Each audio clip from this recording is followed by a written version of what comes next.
Welcome, everyone. This is the Town of Ayer Senior Center Site Selection and Building Committee meeting. Today is Wednesday, May 15th, 2024, at 6 p.m. I have my mandatory blurb here. This meeting will be held in person at the location provided on this notice. Members of the public are welcome to attend this in-person meeting. Please note that while an option for remote attendance and/or participation via Zoom is being provided as a courtesy to the public, the meeting or hearing will not be suspended or terminated if the technological problems interrupt the virtual broadcast, unless otherwise required by law. Members of the public with a particular interest in a specific item on this agenda should make plans for in-person versus virtual attendance accordingly. This meeting will be live on Zoom. The public may access the proceedings by joining Zoom meeting 375-414-6055. or by calling 929-205-6099. For additional information about remote participation, please contact Carly Antonellis, Assistant Town Manager at atm@ayer.ma.us or 978-772-8220, extension 100 prior to the meeting. So welcome, everybody. We have our usual crew plus Catlin Architecture. Do you guys want to just introduce yourself real quickly before we go into just. You remember your name, go ahead. Dan Arts, Project Manager. Yeah, and John Catlin. First, I just want to say thank you for including us in this. I know it's a tough decision. We're very blessed to be So first item is approval of the agenda. so moved. Second. All right, all in favor? Aye. Okay. Next is approval of the minutes. We had two that were available to be approved, but I don't have minutes from the April 10th meeting. Dennis, are those the ones you were going to do, or do I need to look back and see? I thought it was Christine. These are the ones that from April 24th, the ones that you have in your packet. Right. Are the ones that Christine did. Oh, I'm sorry. So 410 would have been mine then. Okay. The next one. Yeah. Did everyone have a chance to look through the minutes from the April 24th? Any questions, discussion? That was pretty complete. Yes. Yeah, very well. I was there, so I have no input. All right. Then can I get a motion to approve? I'll make a motion to approve the minutes as written. Second. All in favor? Aye. Aye. Aye, great. I think Ellen. Yeah, she's Ellen and Dan are online. Aye. So that brings us to the updates on the due diligence for the two of the three town-owned sites. Both of them are, I think, good news. The first one is that Ken and Dan and I and Robert met with representatives from Mass Development, and it was a lovely meeting, and long story short, they're enthusiastic about moving the gate.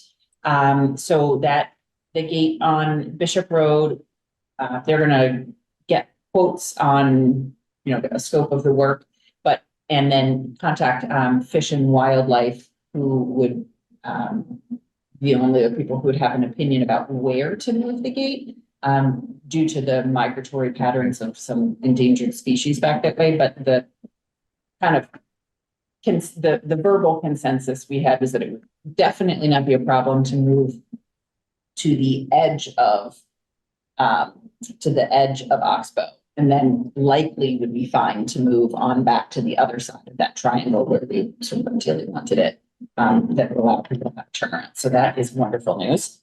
Question. Will they do that whether or not we choose this site? I don't know. I think, Yeah, we want them to do it. Yeah. Yeah, they were on board either way. They think it's a great opportunity to move, and even with everything going on down there, they were on board. Yep. Is that the old guy or the new guy? They just have a change of leadership over there very recently, Not the people we spoke to. There's a temporary, the CEO or something. temporary, Yeah, Meg Delorier is the temporary there. but Yeah, the engineer, the gentleman that spoke the most and seemed to have more of a connection to it was their engineer. He's been there for 23 years or something. He was good. yeah. Very. Do you want to say anything else about it, Dan, while we're talking about it, or just let it go? I mean, I think Katie hit it pretty well. Yeah, and you know, we did offer DPW to help with some services if they need it, but you know, they're pretty much want to move it as well. So their engineering and their DPW are both looking at doing it, and then if they need our help, they'll let us know. You know, we may end up as part of it. We'll coordinate with them putting if the gate gets moved further down, we might put a sign at the intersection of Park and Bishop to kind of let people know if the gate's closed or not, since it'll be much further down, you can't see it. So it was a pretty positive meeting though. It's, you know, great, you know, that they're going to do it. So I missed the first, so mass development is moving the gate, they're gonna just do it on their own, all right, Yes. okay. A mile less roadway they have to plow. I did love it. So that is positive, because, you know, that would have been a roadblock for this site, so that is literally. Yeah. That's nice, that is wonderful to see that, development. And then for the Groton Harvard Road site, the town council did come back that the entire parcel was placed under the control of the school committee at the time that was transferred. So, again, not a roadblock, but what we were trying to determine is what would be the correct process for carving out a parcel for the senior center. And so, my understanding at this point is that it would require an agreement between the select board and the school committee to break the current lease, and then a town meeting vote to define that parcel and take it out of educational use for going back to municipal use. It would not require a two-town meeting, just a single town meeting. Would The question require a there. district town. What? Would not require a district, A district, I'm sorry. Right, Yes, that's district. correct. which is two towns, anyway. Right, would not require a district, it would require an Ayer town meeting. So I think both of those things are positives. Both of them are doable. Neither one of them make either site need to be eliminated, so that's. Robert had told us we were gonna try to make this week or maybe the end of last week with the superintendent of schools. Right, I know he's out for a few days, this week. I will follow up with him about that. He had already contacted the superintendent, I believe, to chat about it. Then he said they'd be further follow-up, and he'd set up a meeting for us to talk more directly. But the indication is that they know where the piece of land is at the top already. Right side of the site. Right, And Brook Street is, I don't think we had any due diligence items for Brook Street. Yeah. Dan, is that? but it's still on our radar. Yes, yeah, I just think that was more of because it was already ours in every capacity, it didn't have any contingencies. Am I summarizing that correctly, Dan? Yeah. Right, item number 4 is updates on the vacant board seat. As you all know, one of our board members needed to step down, happens. So we're looking for another board member. It has been advertised, and no one has come forth to, You're not rushing forward. no, Doesn't no. appear- This is fun stuff. They should really enjoy It it. takes a lot of time, so.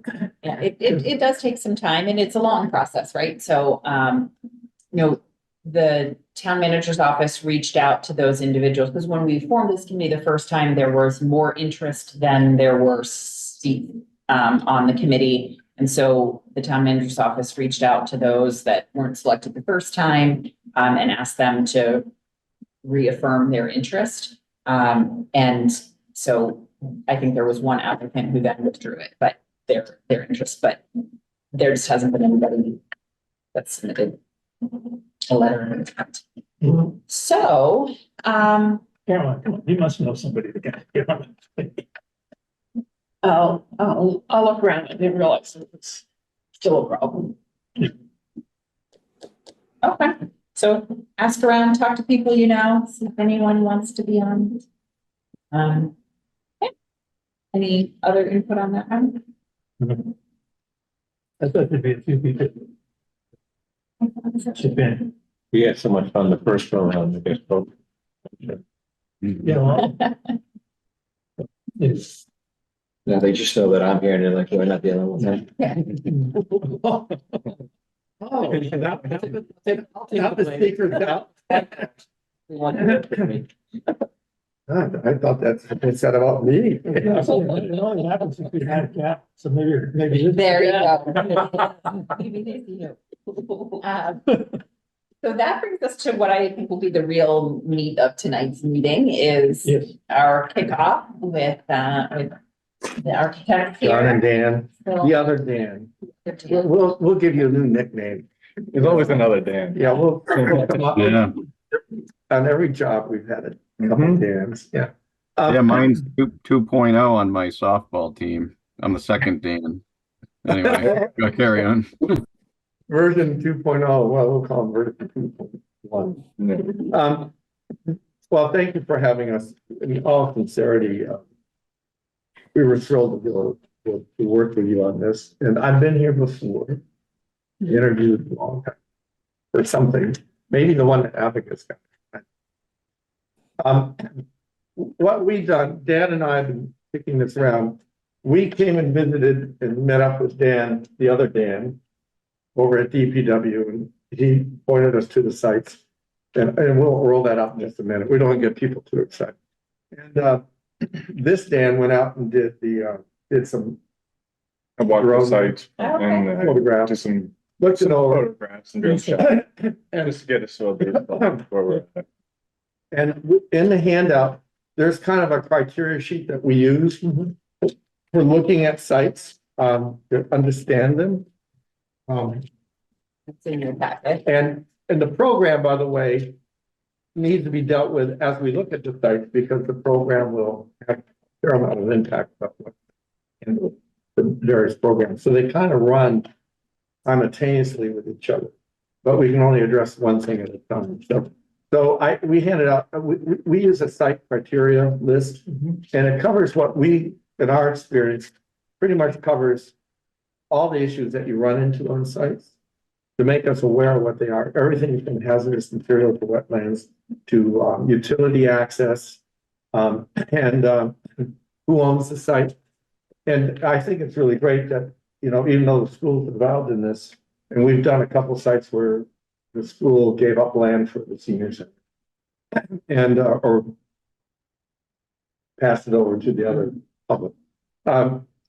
These are really critical. And when we go to look, and we're going to hand out, and I brought this with me, we're going to hand out, and I'm sorry you don't have it online, but somebody will wave in front of Owl here. I didn't send these right away, but if I can, here, I'll give you a bunch of these. This is a matrix based on several things, not all of which, I think there's 10 here, yeah, and I think we added a couple more. And this matrix covers the same issues. And what we ask you to do, and we're going to roll out our big site plans that we've put together. You need Okay, numbers here. Yeah, we'll get that to you guys.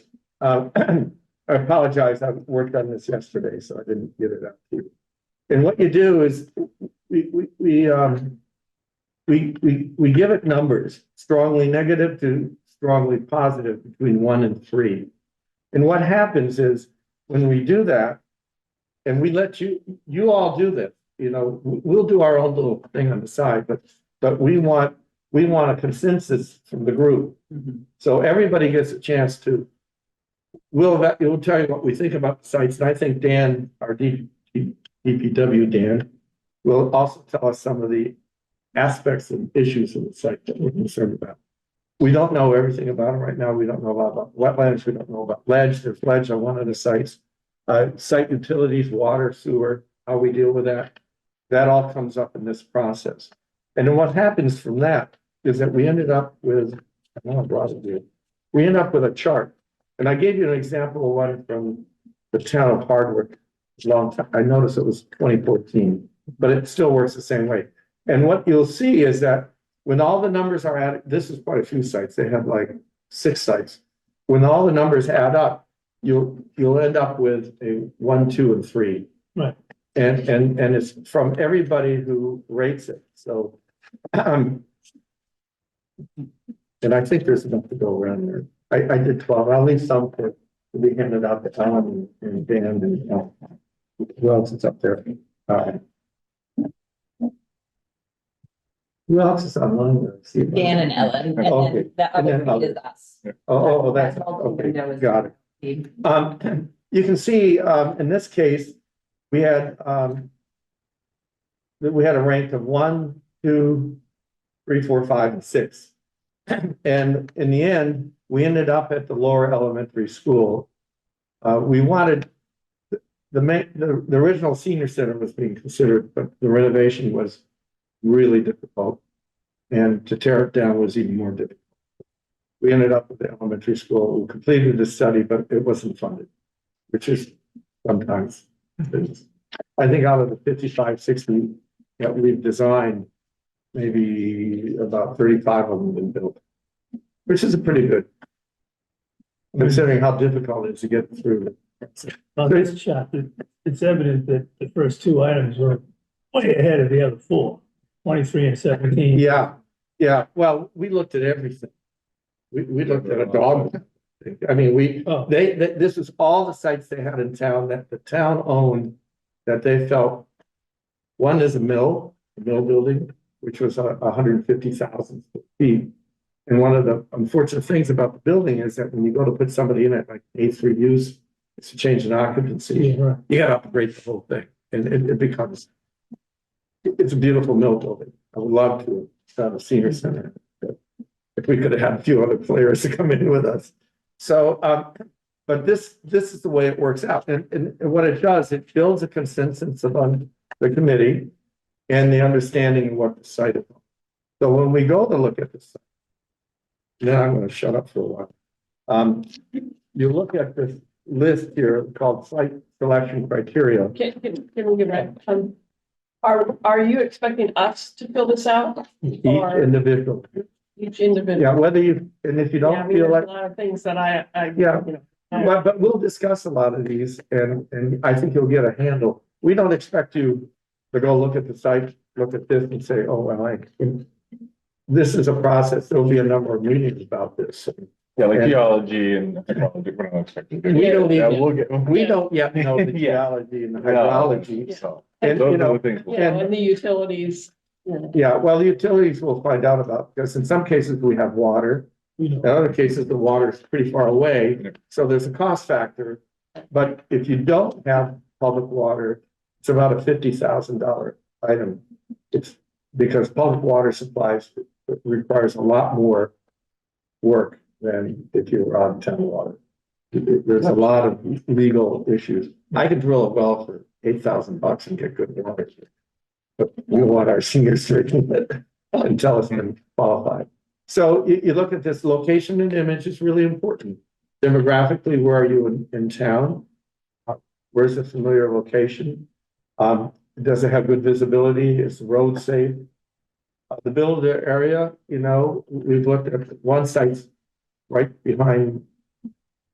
I don't want to queer anything here, but the one site right behind the DPW is really a tight site. We looked at it. Ownership, I think we're pretty clear on that, which is really critical because in a couple of places, I think in Wellesley, we had to buy a little lot next door. We call it Wellesley. It's a little tiny lot. I think it was 6,000 square feet. It was 1. So that really changed the but we needed it because because we needed parking. You know, so were there any existing structures? I may have written a note, Dan. I don't know where you got that from me, Dan. I want to know whether we have any history. We'll like look into the history of these sites, what's been on the site before. We had one site where we had a former school built in the 1800s. We had the outline and knew where the foundation was, and we very carefully built our building down on that foundation. Because we can. And I got your email. Yeah. I got that. I'll check into it. Yeah, no rush. Before the next meeting, we'll get some of this information. Hazmat materials is really critical, especially if we're near the Air Force Base. You know, who knows what they were throwing around. We have some plume problems up at Pease Air Force Base where we had firefighting foam. Yeah. We are here. Yeah, so we need to look into that. That's why we want town water. Access. Two of the sites have pretty good access. One is on a busier road by the school, I think. Utility access is really critical because, like, to give you an idea, in Wilbraham, we had to bring the sewer down, like, you know, at least a half a mile away. And the town funded that because they said, oh, great, we'll put the town hall on at the same time. So we combined two of them together. But it was a pretty expensive item, but it was outside, we kept it outside of the budget. But in this case, we might not do that. And when you talk about utilities, we talk about we may need a septic system. Not the end of the world, but that requires perk tests, soil tests, and any kind of nearby hydrology issue. And maintenance. Yeah, And what- yeah, Maintenance. not in my lifetime, but no, the new ones now, the ones for more commercial, you know, municipal, but they're a lot more sophisticated now than the one I have in my backyard in my house, where I pump every 3 years, hope for the best. Views and orientation, you know, maybe down the road, EVAs, you know, photoelectric, you know, might be an option. How do we orient the building? What kind of surfaces do we have to provide some kind of energy mitigation on the site? We've done a number of centers using geothermal, very complicated. We have really great water around here. I think the town of Belmont Senior Center and Holyoke Senior Center are both geothermal. And in Belmont, they made a fortunate decision because the neighbors didn't like the generator, even though it was so attenuated for sound. Back when it ran, nobody knew it was running, but they took it out. And of course, when they lost power, pumping system stopped and it actually flows up into the system. So, you know, those are things that come into play. We think about all that. The other issue is we highly recommend standby generator. Yeah. We don't really call them emergency generators because this could be a warming center, you know, for loss of power, an ice storm or something. It can be a cooling center when it's extremely hot, which is as elders, we're much more sensitive to temperature. And it can be a backup for that. And the one we just did in Wilbraham and the one in Long Meadow are both a full building. They run everything. Mm-hmm. The one we did in one of the other towns was only the critical heat, electricity, and cooking water. So views and orientation. That issue with possible future electrical. So this, and you have that in your handout. So, and then the last thing that I was the rollout. What Dan has done is put together. Yeah, I went ahead and one side it wasn't able to fully drone, but Of course, it's a highly trained architect. I was able to go over there and drone some of the sites. Just to kind of get a baseline of what's going on at each one. So, This is Washington Street. so this is the Washington Street one over by the school. Just a few things I noticed were the, Well, why don't we line them up yeah, it's a together little tough. on one side and everybody can stand on one side? Yep. And then reverse roll it next time. Yeah, I I know. don't have the elbows. This side? Here, you look at that. There you go. I know. And this one here, I You just do turned one at out. a time. Yeah, the two one at a time. We could do whatever we want. Oh, you're well organized. Both good. So these both are the Brook Street ones. This is the one that's over off of Bishop. You have your We call that Bishop the brush- access right Is that over the here. brush site? This is the brush set. One wall go on one side, or how do you want to do it? Yeah, that's, I'm gonna go. I can. I look upside down. Yeah. I mean, I don't think. I will send, I can send you guys these later Yeah. on. We're gonna leave these. Leave these for We you have guys two also sets. look I at. have a second set. But just a few things, we have our brush pile over here. Talking to Dan, it looks like this was gonna be the approximation for the brush, the main brush, and then using this area over here for the center. Where's that gate we're talking The about? gate, and so the gate for the road would be way down, somewhere down here, I think it is. But then, And then, so Bishop's coming along Yeah, here, so and the this is the driveway. gate access that's right along the road Wait a there. minute, I'm missing some. I've been there many times. It's driving all the time. There's So a- right here is, if you're on Bishop Road, Oh, Bishop. Yeah. yeah, so I did this, this is also down here, so I mean, I've seen it so many times. we're sitting right here at that star. Here's Bishop. Yeah, Yeah. Okay.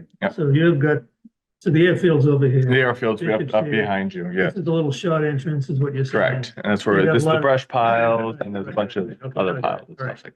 Yeah. So- As long as Dan hasn't thrown any PCBs in there. No, this was, So this was given is to a- us by the Army. Okay, This Oh. was given away as surplus land. What was it like? I forget the date, 58, 68 or something. I don't know. Well, Dan and I looked it up. I found it and we've got the plans on it. We got them from the Devon's people. But, yeah, it was. It's a very nice site, it's flat. Yeah, The old record that's a back nice to one. this as being Yeah. a gravel pit. Oh, Before it was really? brushed up. That's probably why it's been leveled out with the high edge. the high edge and all that cutting out back there. Yeah. Okay. Good material. Dan, do we know approximately how much of that area, how many acres we could use for the building? Do you have a guesstimate? I could measure it on like Mass Mapper or something, but I think the other Dan pointed out about, where we'd probably delineate and give ourselves some room. Just give me a minute, I'll measure it out. We would like to have about 3 acres. It's two. Yeah. Yeah, So I we're, lied. I figured you'd like. yeah. so where are we looking for? Looking at the senior center would be over on this portion, yes. So here's See, that's the opposite. of the what I- brush dump, the old brush dump, Uh, and here's saying. I don't, like, over here is nice too, Yeah. I think Yeah. really you can use that. Kind of carving out this parcel Yeah. for us. And you can see from these images, it's really set flat all the way around. Really, What they bury underneath it. one of the I discussions. know, well, we'll find Yeah, out. that's right. Unexploded ordnance, talk or two. One of the discussions Might we be had with Mass body. I was gonna say, hopefully we don't see That was bodies.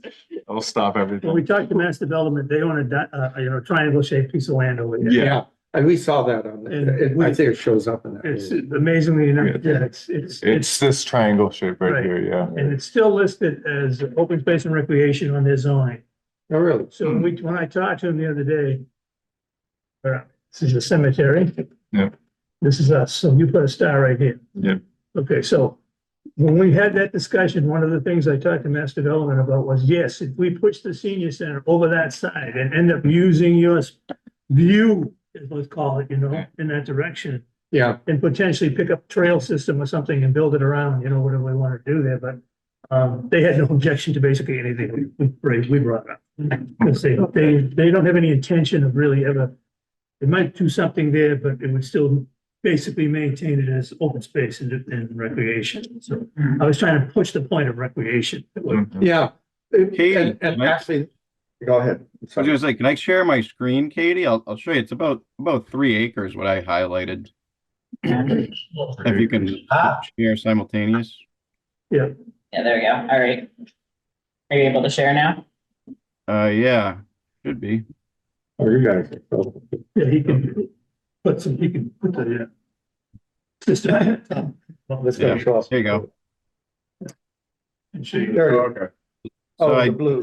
this is in Mass Mapper. So that, yeah, this blue sort of rectangle here is about 3 acres. That's enough. Right? Yeah, so it goes a little bit farther past that I show here. Yeah, but that, It's like this chunk here. And Dan, and that, the entire 3 acres are out of Ayer, owned, controlled? Yeah, we're this rectangle. This is all, yeah, all in the town of Air property. Yep. And how close is that to the Devon's boundary? You know, where the triangle is, It's got it right on right up? Right here. Okay, all right, then. No, that's good, thanks. Back. it's very helpful. Yeah. There we go. it. Yeah, that's basically right where the corner of that fence line is right now. Yeah, The So that would- DPW fence line. Yeah, that's the triangle. Yeah. I'm showing up that direction. And when you say the gate, that's the gate. On the road itself. Yeah, there's currently a gate up there that's. There's a gate, Right by the cemetery. but it's a little bit, Oh, yeah. you have a road here. and- It's probably here because there's the third road into the cemetery here. So it's a And public just past road. that is the gate. Right, It's a public Yeah. road. Yes, Public road, yeah. but it floods, so the gate's there, so you can't drive and get stuck in the flood up by the train track, the trestle that's on okay. the other end by Devon's, what is it, McPherson? The flooding is nowhere near though. Good. They blocked a really large section of road for a small section of flooding because it's just the easiest place to control traffic. Yeah, it's always having somebody drive all the way out there, turn around and come back. Right, Yeah. so that's why there's. Exactly, the gate exactly, there yeah. Near the. That would make it very near the difficult. trucks. It turns out, I hate to clarify this, but if you'll give me a moment. We did some research and we found out the Army installed that gate. Yeah. And they installed it when it was still their land. Mhm. And they installed it there because people used to race down the street and there was a lot going on. Oh, you did? You used to race down the street? Yeah, race down the street. Oh, okay. Clarify that. They were doing it for security purposes. They were sick and tired of sending people over there to monitor the road and so forth, so they put the gate up. So mass development has no issue with the gate because they never cared about that issue. Right. Their issue is, has nothing to do with security. It's open all the time unless it floods. So now all we have to do is protect the floods, not that whole section. Right. It'll become a racetrack again, though. Could become a racetrack. For the seniors. The it's the grandchildren. We can put one of these fancy, Speed bumps in the middle. right? rotaries in there. Right where the old tracks are. Yeah. We'll take out the traffic common racing. Traffic down. Anyway, So that's a very nice site. Yep. The second one was the school one. That's this, is it? the But second yeah, one? we can go to the school. Okay. Doesn't matter. So here's a school, one, a much larger site, but I noticed that all this is pretty ledgy. Just, I walked out there, I've seen stones everywhere. Yeah, well, we did. It's really bad. Up here by the playing field, I was it thinking- seems, it seems like that area, it's a little hard to get back into, but it was, Did you notice the piles of old bituminous in there? yeah, I seen that, saw something, I think. There's piles that were dumped there years ago, Yeah. House of what? asphalt. Asphalt. Somebody just. These days, they grind it up and Years reuse ago, it. and they They threw it. recycle it, but back then they just. tore it and put it- Yeah, I saw something like that. You could still take it, and Overgrown. grind it up, use it as a base, but, Yeah. but it's steep too there, I think, isn't it? Yeah, there's some good grades changing here. Over here, it's pretty, there's some grade change, but it's not as No, it's not- dramatic as over here. That's significant. And when we were thinking of So. a couple of 3 acres in here, Yeah, that's what we took it, driveway, which is. right here. The driveway, yeah, you're right. roughly You there, can't see yeah. what we're doing, but we're gonna send this map out. to So, everybody. The owl. So- I don't I know. don't know how long it'll come out. Yeah, It's so blurry. how much area is this, like, in this part, right? Well, there? Dan DBW could maybe, We call him Dan Van. Dan Van, Dan Yeah, there you Van, go. well, I like that, Dan Dunn, Dan Van. So we're looking at where are we looking right now? The school? we're at the school. Yeah, It is good stuff. here, you just look, just here, you might be able to see it. And, We talked loudly and. There it is. Yeah, The long narrow rectangle by Washington Street that we were looking at, Yeah, by the Okay. play field. do we know what total acreage is or what? Yeah, I can try to get a rough one here, measure it. Come on. please, you say, oh, do that. Mhm. They must have filled all of this to build this field. Yeah, they built it up. It's a big slope. Yeah, when we looked at this, we pretty much discounted that. Yeah, we could figured use we'd it. start We were only with this thinking arrowhead and go this way, Okay, that's. at I this could- area. this one right here. Maybe that's as far as that. Yeah, because roughly this is what I was looking out of that. Right. The high point in the road is right, visually you have to be up in here, Right. And the entrance now, that little access. somewhere right. It's here. somewhere, I think it's almost roughly across. Yeah, Yeah, you're right. This guy, yeah. Across from the truck. Yeah. So we're talking to the right of the driveway. When we were standing in there, we were when we did the site visit, we were like, if you were looking at the driveway we were talking to the left of the driveway. So now we're talking to the right of the driveway. No, we're probably gonna have the driveway maybe centered. So we were thinking maybe there's a retaining wall down in here, something like that. And then you could potentially blast whatever you got in this corner. And then come down this way, like this. We never walked down here much. Right, that's what I'm saying. Yeah, we didn't walk on Yeah. that. We kind of stopped only 20 feet from the driveway. Yeah. But what we were trying to get away from was the fact that there was a misunderstanding, I think, when we went out there, that people thought we were gonna be down by the actual parking lot for the conservation area. Yeah, We weren't gonna be. Okay. We were trying to get up in here. And this field currently is a soccer It's a field? Practice field. Practice Football. It could be anything. It's not baseball. It's mostly football. But you could snug up pretty close to the field. What's up Yeah. here? What's this area? That's just a slope that's filled right in here steep. Yeah, But And then it this drops. connects almost over to Washington Street again. because see, one of the problems, I don't have the dimensions there, but one of the problems. Dan's pulling it up. He's Oh, got there a it is. shaded area He's got it there. up there. Yeah, Yeah, there so- you go. What I showed here, that's 2.28 acres, that highlight. So I don't know if it's approximate where you're looking, but I'm sorry, 2.2, you said? Great. yeah. 2.3, say 2.3, Oh, but you know, 2.3. if I pull this out a little further down where my mouse is, I don't know if you see that, but Yeah. that could be, you know, you add a little more. Could you possibly go the other way, more towards the top of your, Toward Washington Street? yeah, is that like north? Make it very steep, I think. This It is, does? Yeah. oh, up this way. It's kind of low, but it's not that steep. It's steep It's right low. next to the field, but it's not that steep down below. Oh. Here. It's steep right in here. Still right here, This is Yeah. kind of dished out. because this is up high. This guy. I think there's a bit Is of. that another field?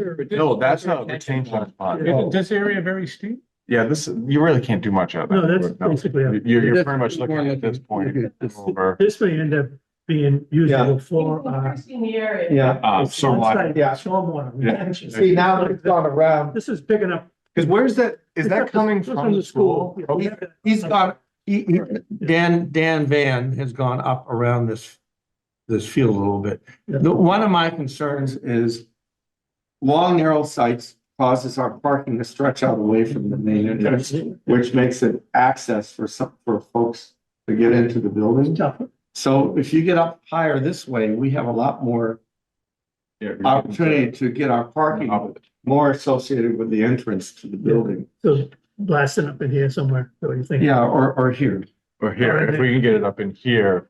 in this zone. Even with that steepness, that's okay.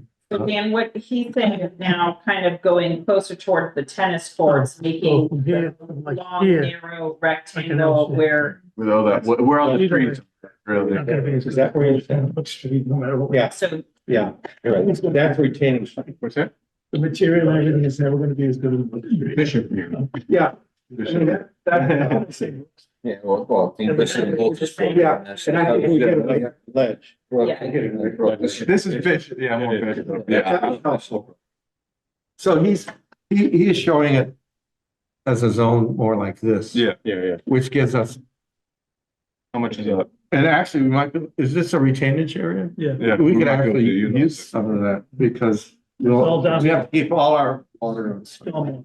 Yeah, Dan, if you were trying to get it all between the field and the retaining area, go from basically the tennis Well, court Yeah. yeah. all the way Just- over just- to It's a swale. Grots Harbor Road. It's a Is- swale. Pretty good size. Does that give you more space?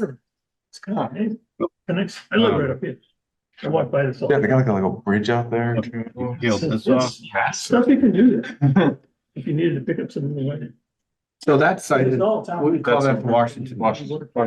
Something like that. You getting that note? Yeah, more like Yeah. that. That's 2.4. That doesn't give you any more space. That's what you were talking about, John, was Well, staying but, sort of away from this long, narrow area. well, but you could grab a little piece of that. Grab a little bit. Yeah. Okay. But that's a more, that has more.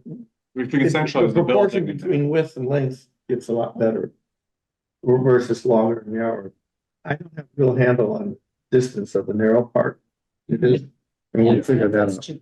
2.4. narrow. We have the topo, we can put the topo on the plan. Okay. Yeah, we have that. We can get that. Yeah. Mhm. And last but not least, And then the Burke Street one, which it's a very small rocky area. You have this one street access, it's pretty level here, but once you get past here, you start seeing a lot of ledge. Yeah, Dan Van, I guess we'll call you Dan. Yeah, it's beautiful. Could you give an idea? Up here, it's- It's nice, yeah, it's gonna be getting up there, there's a lot. Behind Mark, GPW. Hold on. Give me a minute. You gotta be careful, because aren't there, water and sewer mains through there? Yeah, because it comes diagonally across. Yeah, It comes diagonally Go across. diagonally across them. Yeah. Good though, sewer mains nearby. A lot of sewer. Yeah, well, I think Washington Street, or the school has We have water. water and sewer. Yeah. No sewer. So I think No sewer. no sewer for the school? The school has, it, but it goes in the other direction. Oh, okay. There's nothing at the trucking company. There's nothing. Nothing at that We corner. have to bring it down the hill. Never bring that home. Never afraid of pumping, you know? We pump all over town. Yeah, I know. 15 or 18 pumps. Yeah, When I was talking to, some of the seniors about the sites, Too busy. no, what came up here is odor. What do we get from the Sewer treatment. sewage? It's not bad. I live right across the street. A couple times a year, you might get a little bit of odor, but not much. I live, literally, I can stand in my backyard, and see the lights from the sewer plant. And it's only 2, maybe 3 times a year you get for a little while. so Dan, They're not what are living- you getting They're not there? living there either. They're not staying on. No, it's a question. It's gonna say live there, a sewer plant, Stuff like no. that. That's the. So what's that acreage there, Dan? Yeah, so that, and this is a big area, and it kind of goes over some of the utilities we have here. That's about almost 1.5. Acres. Right there. Yeah, and you are right. The main pumping station, all the sewer in town goes to this building here. That's the main pumping station. Then it gets pumped to the air wastewater treatment plant or to Devon's. And there are mornings where that is, or even probably evenings too, where it is kind of, the venting is a little noxious. Like, I wouldn't say noxious, but it, there are odors. It's a little small. It looks like access for a senior center, which is kind of has a real image in town. Seems like you're kind of in the back. Yeah. I think some of the concerns were the proximity to the residential housing too here in the, And you got residents back right up to it. And walking trails oops. or activity. There's trails out back of that. Yeah, there are. Yeah. There's some trails. That's good. Yeah, the other question that seniors brought up when I was talking about this site was, mosquitoes, bugs, whether it was, Like some hill. it's right there. There is. That. I see that. Yeah, I see that along that. Hey, can I make a quick comment, Katie, on the land in general, because John may not know this, so. We spent literally months, and Shelpwood gave us, and this Matt Hearn who works with them. They gave us drawings on every single parcel of land in the town. There's 52 parts, starting from the smallest piece to the biggest. So, but since we hadn't had response on these RFPs for private, kind of have had a stated goal, the first thing we would do is break down and look at all the town. So by default, we ended up, looking at all these parcels and ended up with these as being the three that were remaining, the 50 odd that we started. Probably 30 of them we weren't even thinking about from the get-go. But then there was some that were big, but they were wet, with other conservation issues. And so we are kind of restricted is what I'm getting at with our choices right now. We did spend a lot of time in that part of the analysis to get to where we are. So we didn't just pick these right off the top. We went through Well, quite a few steps. they actually, except for perhaps at DVW, the other two sites. And the fact that they're town owned, and then we'll work with Dan Van to double check on utilities and distance. And one of the next steps would be is to, you can't do the complete evaluation because we don't have all the answers to that list of things. Hydrology, GIS will tell us, give us a rough idea. So, yeah, so that we would probably want to get the town's backhoe out there, do some test bits, and dig around a little bit, see what's going on. And that would begin to give us our answers. And then the utilities are really critical. We noticed that water is available in the school site. It's not water goes everywhere, whereas sewer tends to even go down and it gets pumped up. So we will look at those things and then they all have, everything has a financial impact. And ultimately we'll come to the program next, because I think looking at, and I'm going to leave an extra set of these for you. When we come to the program, we have to look at the program, and if you're under 10, the minimum size that really works for a community center is probably about 8,000 square feet. And the best size that we work with is about 12 to 14.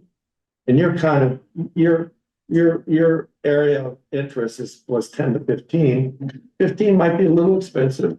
The numbers in the last, as I may have mentioned in the interview, the last 3 or 4 years, construction costs have gone up about 40%. It's brutal. Yeah, it's brutal.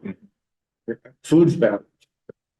Construction is, and we're a file subbid, chapter 149 site. So I mean, state and low man wins. We've had great success with low man, and we've had sorry, but we've also had some real disappointment, and it's our job is with the town is that when it's finally bid out, if it is, and I get a little ahead of myself. Our job is to make sure we write very tight specs, very tight drawings, and whoever wins lives by them.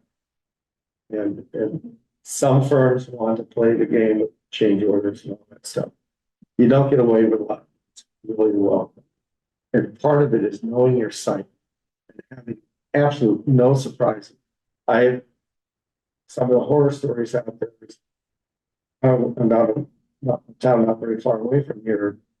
The architect and civil engineers missed the fact that there were just below the surface were boulders, not little ones.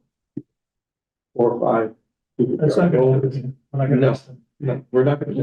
We know they're there. Well, to give you an idea of Wellesley, there was a building on the site, so we crisscrossed the site with the town's back. We dug up there, we looked at everything. So the idea is in this process of picking the site, knowing the site, and then getting a program that fits properly on that site, that gives us something which is really critical, and that is adequate parking. Some of our towns been successful because it's been next to like town hall. The Wilbraham. So you have overflow, there's no parking. So both of these sites don't seem to have it. Unless maybe up at the school, people could wander down through the woods. But those are things that are really critical as we go to look at these things. Can I, Yeah, go ahead. what's the typical parking calculation per person or spaces per? Actually, it's gonna be a meeting. I've already started my meeting though. Right now, the town's parking regs are quite honestly, a little bit on the weak side for us. 1 space per 5 seats. For a senior center, a lot of people don't drive with 4 or 5 people in their car. They drive their car, maybe their spouse or friend. You do have a van, and they can bring some people too. Generally, we would suggest 75 parking spaces for multi-purpose rooms, 50 people. And if it's a lecture space, that goes up higher, that pushes you closer to 100 spaces. Now, and that, you know, in the end, we have to deal with what we have. To give you an idea, Wellesley, we had to buy the next door lot for $2 million, so we can get 37 parking spaces. That was not adequate. They max out that site at the time. So we have a much better opportunity here. We have 2 sites that we know, I think, that look like food. The other issue too is proximity of parking to the entrance. We highly recommend only. It gets complicated when you have a building and you got different people coming in and you don't know where they are. Very, very large centers, it's a very serious problem because you don't know who's in the building. So at the end of the night, if you got a 45,000 square foot building, somebody has to wander through the whole building, in closets and things like that. When you have one entrance and you have my senior center or whatever that you check in. I got 1,700 square feet and I check every closet and bathroom door before I leave. So the idea of one entrance is really good for control. You never know who's coming in, going where, doing what, or maybe again, somebody you don't want to come in. So when we set that up, that needs to be close to your parking field. If you ever look at a supermarket, the old days, the supermarket was 30,000 square feet. The new mega one, like Stop and Shop and Market Basket. When we used to design those, the parking field rule for supermarkets, 360 feet. You have to park more than 360 feet. They don't. So what they do is they do 2 doors. They draw a 360 around. Now they covered for a 60,000 square foot center. Well, we kind of have the same thing. We don't want to have somebody walking, 200 or 300 feet to get to the front door. So we want to densify our parking within that radius. And all of our handicap parking is always adjacent to the building on the sidewalk that leads directly into it.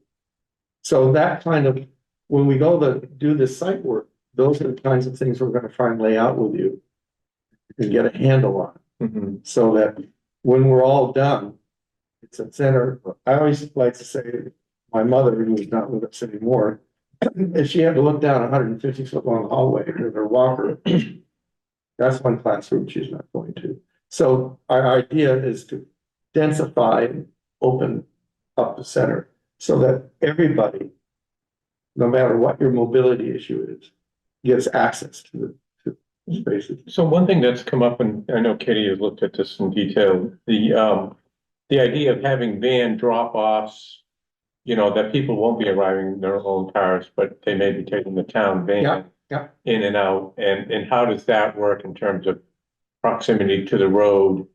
And it should be absolutely on the site. I do not recommend that. What happens is, let's say you have it on the road and you have a van drop off. Guess what? Not only the van's going to be dropped off, but other people will be trying to do that too. Or I'm going to pick you up and I have to go out in the road and pick you up because you're going to be at that door, not at the door where I can pick you up at. So if you go to Wilbraham, you will see, you'll see there's a pull off. And the idea is that if you don't have that pull off, like the van, I think Abacus had a van pull off. When you have that, you got to have other cars getting by because it takes, for some people, 5-8 minutes to get out of the car. can't have holding up traffic. So we pulled that over for that. In North Andover, we actually pulled over and we also created another way of getting by. But, that logistical issue is really important. And also the other nice thing about it is that the van can come in, drop you, or somebody else can drop, but you're always coming through your control. And we've got the center we did in Lexington, Kentucky is 45,000 square feet. We have one. And what we did there is we made a much longer drop off along a handicap access. So the van could pull up, somebody could pull up behind them, or you could pass by them. So that you can line up 3 or 4, because 45,000 square feet, a multi-purpose room. I can't remember what. 375. So, and then, and I think in Longmeadow, which is a fairly recent one, we had the entrance to the gym separate because it could be used, it could operate separately. The senior center connected to the gym, both fitness and downstairs, but you could also have, you know, kids coming in to play basketball. It worked as a dual recreation. It's both recreation and senior center. And the senior center was strictly students, but the gym was everything. Except right now they absconded with all the pickleball. All they do is play pickleball. All over the place. They don't do it in Crazy. Wilbraham. What? They don't do it in Wilbraham. They didn't have pickleball courts. No, we did not build a 30,000 square foot center in Wilbraham with a gymnasium. No. In fact, well, in Lexington, we have an outdoor courts. Outdoor courts. And then Longmeadow, we have 4 outdoor courts because we're in a park. And we used the park. We took out the tennis courts and put in pickleball courts. And we kept the playing fields and kept the swimming pool. That brings up, by the way, I will bring this up. I don't think I printed those out. I was going to send it to you for the next meeting. I would highly recommend, I think I sent out a list of what you look for. You know, senior center. If you're going to visit somebody, yeah, things that you should be aware of.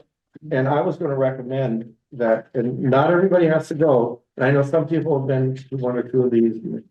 I would highly recommend that we do Ludlow, which is a brand new center, and Longmeadow, because they're right, and Wilbraham's only 25 minutes away from there, but I know it's an hour something. Because I know we drove from Wilbraham here the other day, we visited Dan Band. Oh, It's a little bit of a drive, but to give you an idea how important it is, when we did Lexington, Kentucky, All right. we flew the meeting, I'll call the you back. entire committee up to Boston. Put up a hotel, got 2 vans, and we visited 5 centers in 2 days. And when they went back, they went back and their statement on their website. We want to do what they're doing in Massachusetts. Massachusetts is really unique. One of the only state where communities are spending money on their elders. And we're doing it big time. I mean, we've done 50 or 60 studies, of which many have been built. If you go to Wisconsin, there's probably 3 senior centers. You go to New Hampshire.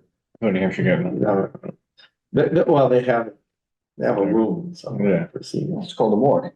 Yeah, there is. But. No taxes. See, that's why nobody wants to work with me. It's so open about it.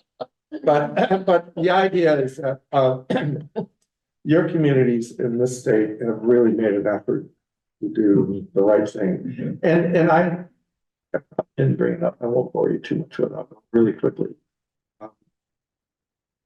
It costs right now on an average, not every community, let's say $20,000. Educate somebody. Did I bring this up? I did. 20,000. Let's say you have 3 kids, and they have 12 years. 12 grade. So each kid times 12 is what? 20 times 10 is 200. 12 times 2 is 40, so it's 240. And then you've got 3 kids spread out. So you're going to end up at around, I think it's about $1.2 million when you get Now, house taxes, let's for say it's $10,000 a year. So you're paying you're paying towards your education, a third of that or the education.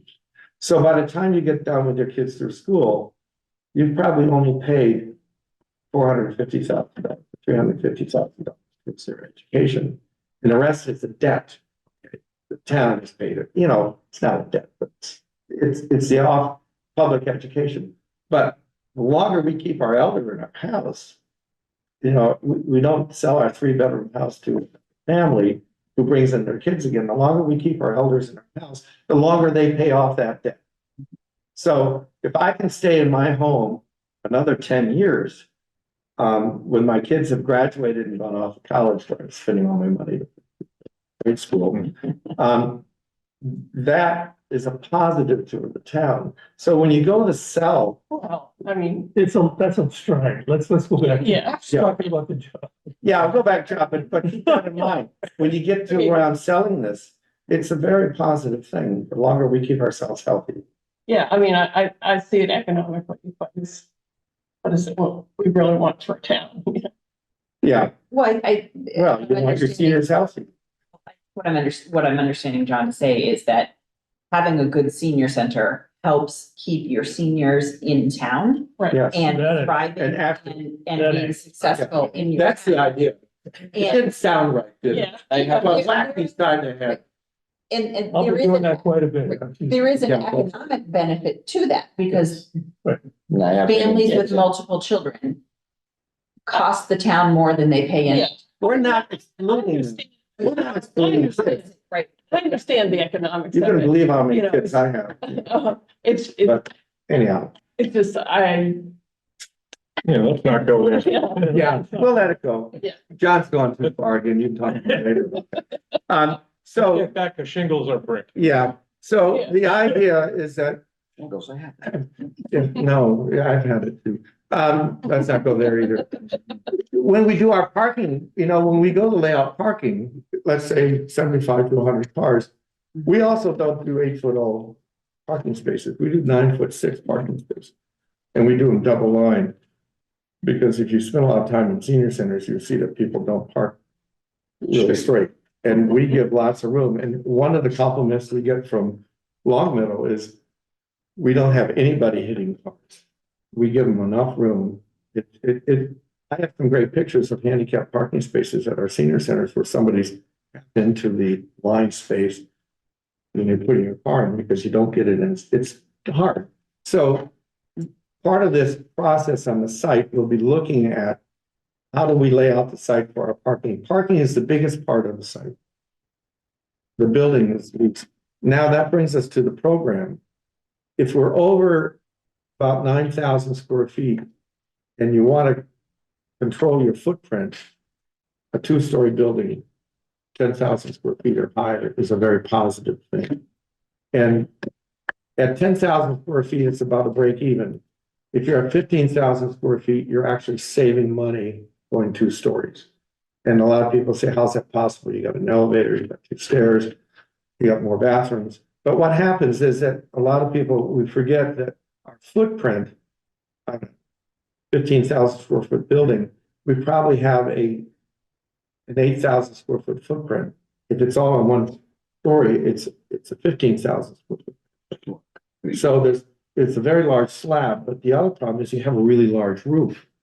And that's where your energy issues come into play. When I reduce the size of the roof and the size of the exterior envelope, I reduce my energy. And the most expensive part of the building is not building it, it's operating it for 50 years. And so reducing that exposure to the elements. And it's true, we're working on a project in Tallahassee, Florida. It's the same down there, except the difference is we're worried about heat. And up here, we're worried about and orientation of the building in terms of our windows and things. North-south is a big part of that too. I think a couple of these sites have some really good opportunities for. So I don't want to go on too long about that, but I wanted you to start digesting this and looking at this And if you haven't been to us, to the sites, driving by or looking at, I think you guys all. We've all been. Yep. So you all been to, and I think we're gonna ask Dan, I like that, Dan. I always pronounce your last name wrong anyhow. Dan's gonna feed us some more information for us to put into this matrix. And tell you, if there's a lot of ledge, we'd like to stay away from the ledge if we can, unless it's down 4 feet, then we can set up foundations on it. But ledge is an issue, and utilities is the other big deal.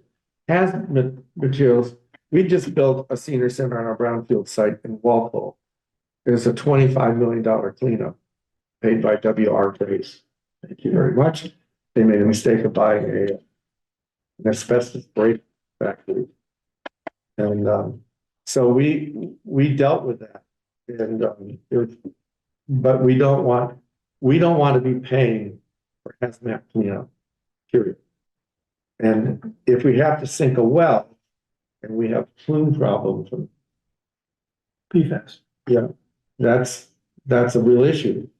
It clears our public water supply. So those are things we want to look at, and that will give us a lot more information. But I think when Dan Van is able, we have some of the utilities now. We figure out. Yes. We have a problem with utilities on Yeah. Bishop Road. Yes, That's the biggest problem we have. yeah, we saw that as a fairly distant. Yeah, it's all the way down. Septic is not, Septic is not. we can handle septic. Septic, it looks like good material. Yeah, and septic is a So $60,000 item, but water, Do you guys emphasize the use of natural gas at all? We haven't talked about that. we do two things. We use VRFs and supplement. Yeah, we, Don't use that term VFX, sorry, but these guys don't know. yeah. VFDs. Yeah, these.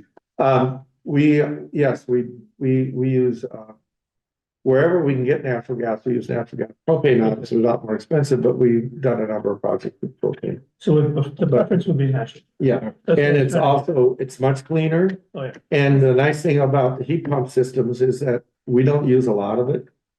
And you're on the stretch code, so you're probably gonna have an ERV, energy recovery. ERU. Yeah, I think, yeah, you I forget them all the time. yeah, he gives me three. ERUs are, it's part of the Massachusetts Stretch Energy. The other thing we do, we really strongly advocate for this. Our last 4 centers are all closed cell foam with, our roofs are R60s and our walls are R40s. And we use the low U window systems. And the idea, again, is lowering operating costs. Your initial cost is higher. The long-term cost is much, much lower. I always like to say, if it's done right, you might be able to heat the place with the LEDs. So it's, then put on a heater. So you don't use heat pumps? Yes, we do. Oh, yeah. That's that variable. When you're looking at the sites, one thing that has, especially for Washington Street, but perhaps for Bishop Road as well, that is the traffic on Washington Street is well behind Washington Street. That's actually Rock Harvard Road. It's fast moving traffic go down that because it's conservation land on one side, there's nearly nothing there, and they're both, it's one lane in each direction. The effect of having to have a turn lane or widening the road in order to accommodate seniors turning in and out of where the senior center is. You can see that being a complicating factor for folks who are trying to drive there. Yeah, that's always a very, and part of that, I think I may have mentioned there, traffic is a big part of this too. I haven't, Well, The it'll be list- for Washington, I don't think it'll be the volume of traffic, just the speed of the Speed. traffic there.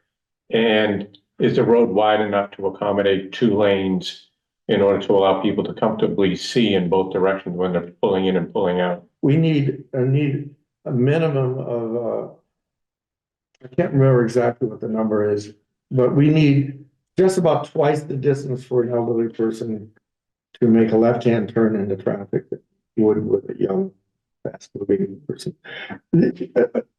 we've dealt with really complicated things. Route 16 is where Wellesley Senior Center is sitting. And we circulate everybody on site. Once you're on site, you don't have to leave the site to go park your car. You drive. Really important. Route 16 is a crazy road. It's actually a state highway, even though it goes right through the city, town, Wellesley. That site was picked before we were brought on board. And we didn't do the study. We did the final design. The study had people recirculating on Route 16, which is not a good solution. That needs to be looked at carefully. We generally don't, unless there's a fair amount of money available, it is difficult. This is the town road? Everything's a town road. Okay. Well, being a town road, then Dan Van's going to take care of it. Did you hear that? Yeah, it would be wise to, a little bit, but I'd like to, got to look at it. Oh, yeah. It's a very good point. Yeah. I don't recommend separate entrance for vans because other people use it too. It's complicated. It doesn't mean you can't do it. Just don't think it's the best idea. And when we get down to the sites, it may be a moot point. But it's a good point. So once we do all this stuff with the site, the last thing is this thing. And all this is not a recommendation. It's a list of things that, and by the way, we start out, let me explain quickly what the color coding is. Orange is what we're building this for. Orange is program. Administration, we don't care about. But now sarcastic. I know. My partner is correct. The purple is administration, and I just made some guesses. You're going to tell me who you have to have there. So you go administration and reception area is purple, the orange, which right now kind of the standard things: lounge, library, a cafe, multi-purpose room, game room with billiards tables, and card conference room, or just conference room, and cards could be in the game room. Arts and crafts classroom, I suggested, I think there's one there. And then another classroom, which is large enough to be divided into 2 parts. And then we have a fitness area. Almost every center in the last 10 years, we've done fitness there. And they're major, they're very active.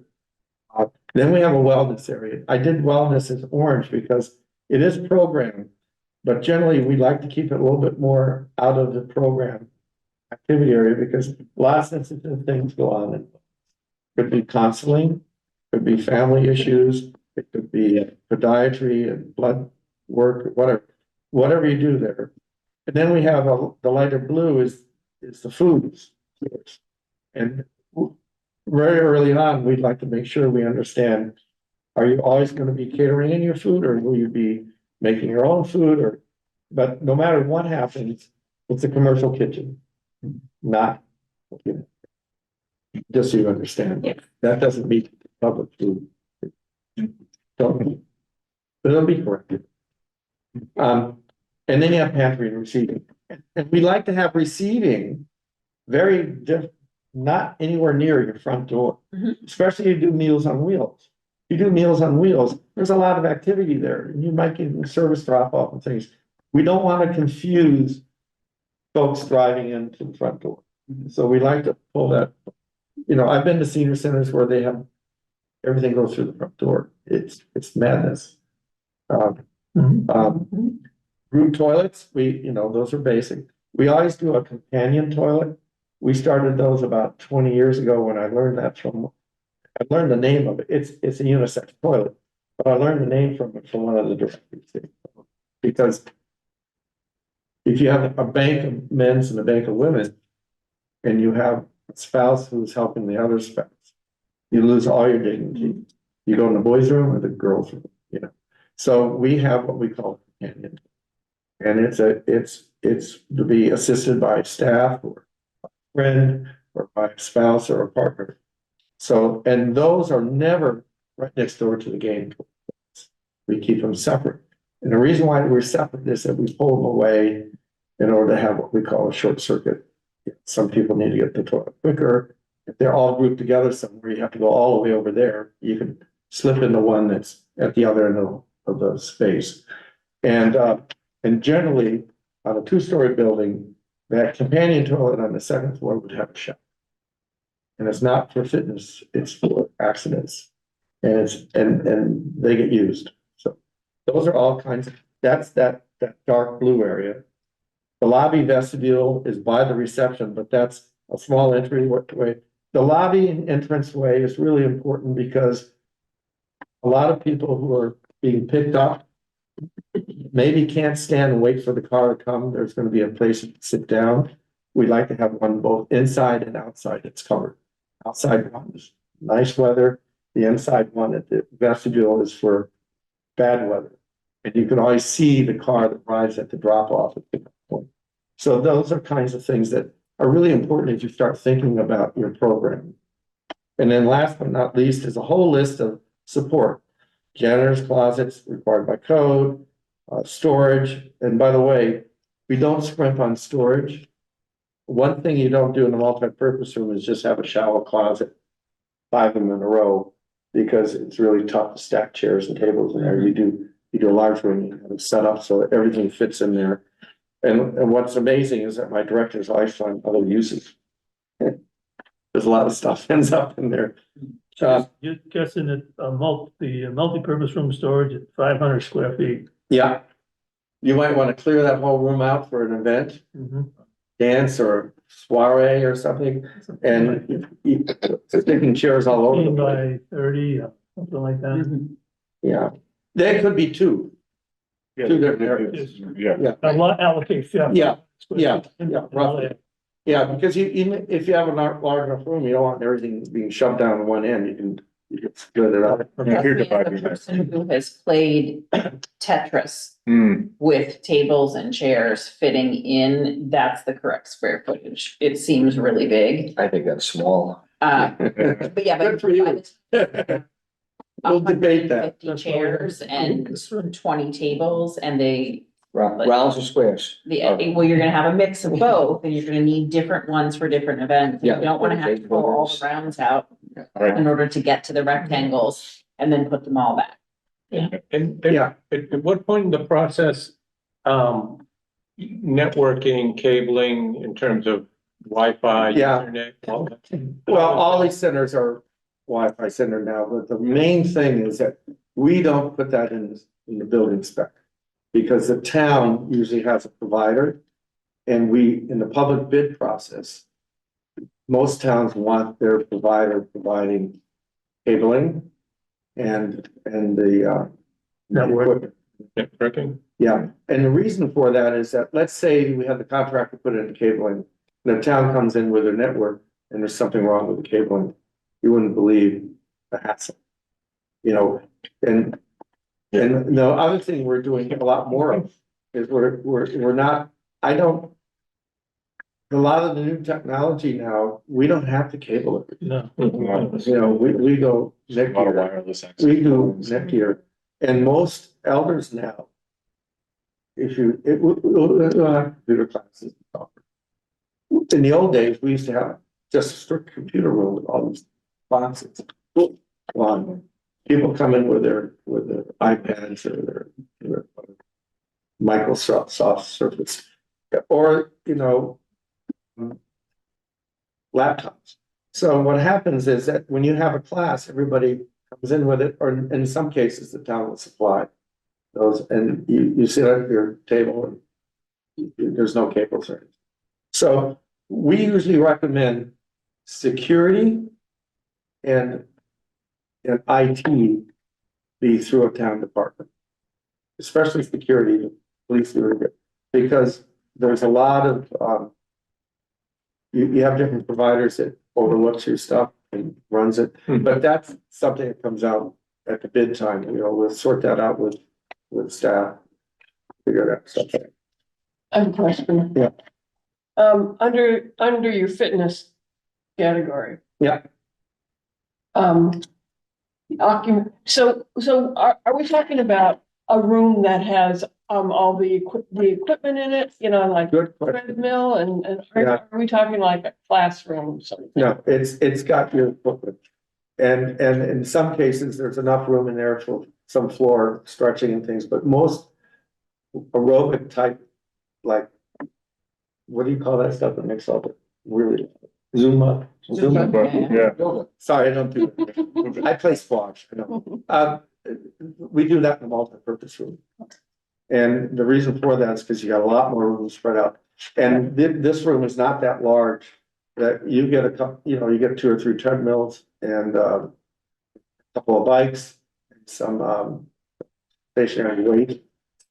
Are they used to the extent that classes, you know, exercise classes are used? I mean, Right, go well, ahead.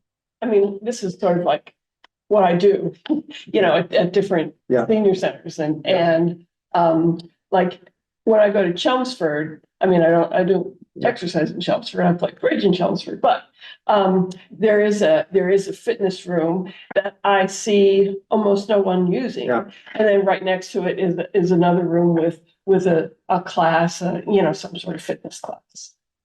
2 things. One is, I know Chelmsford, it's an old center. The 2 things that happen. If it's programmed correctly,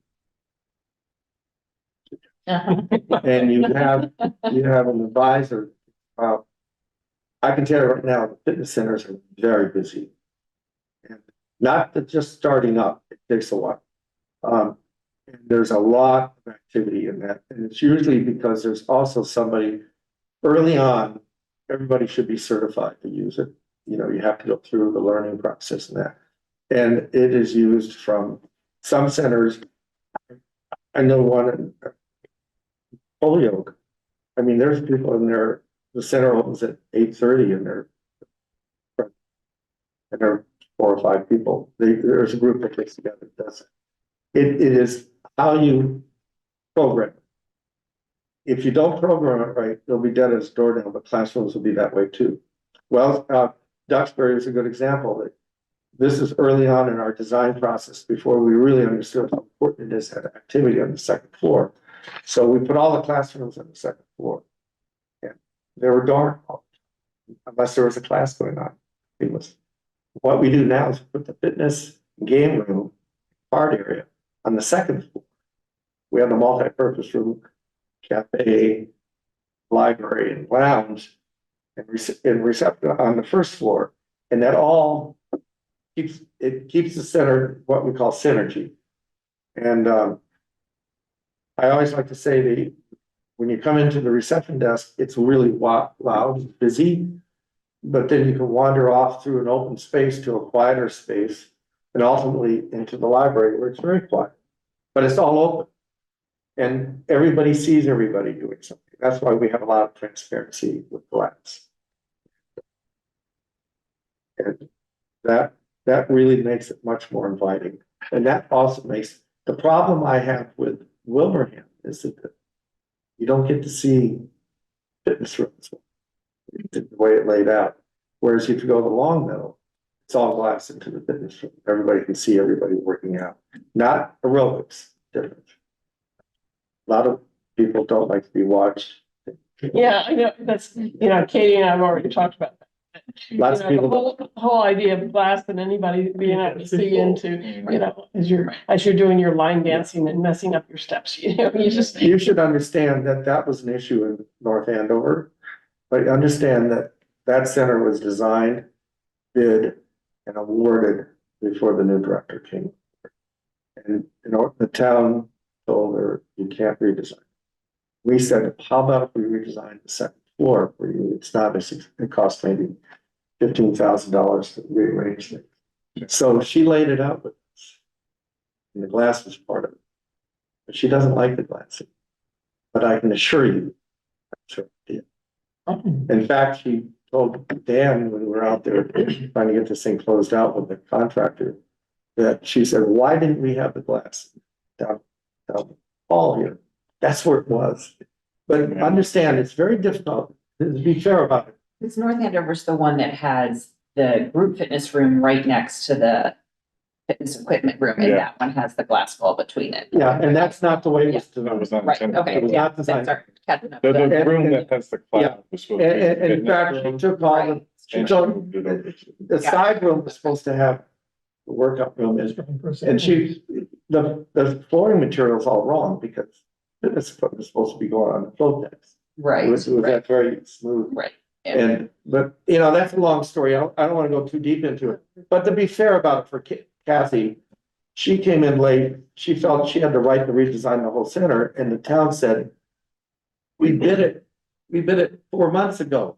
Can you imagine opening it back up to, you know, here, Mr. Contractor, let's redesign it and give us your price. It doesn't. So I think that Yeah. I mean, it's gonna be a complicated, the trade-off between privacy and openness and distractibility. It's And key. It's very key. right, and there are gonna be trade-offs, which rooms are easily visible from the outside and which rooms Oh, absolutely. aren't. And that will be part of this whole design. Yeah, yeah, process. And, what we have found though in the past is for a lot of elders, when they come in, they'll see, you know, Susie working out. Say, you know, ask her what it's like, you know, and if you hide it behind a wall, you have to have some transparency.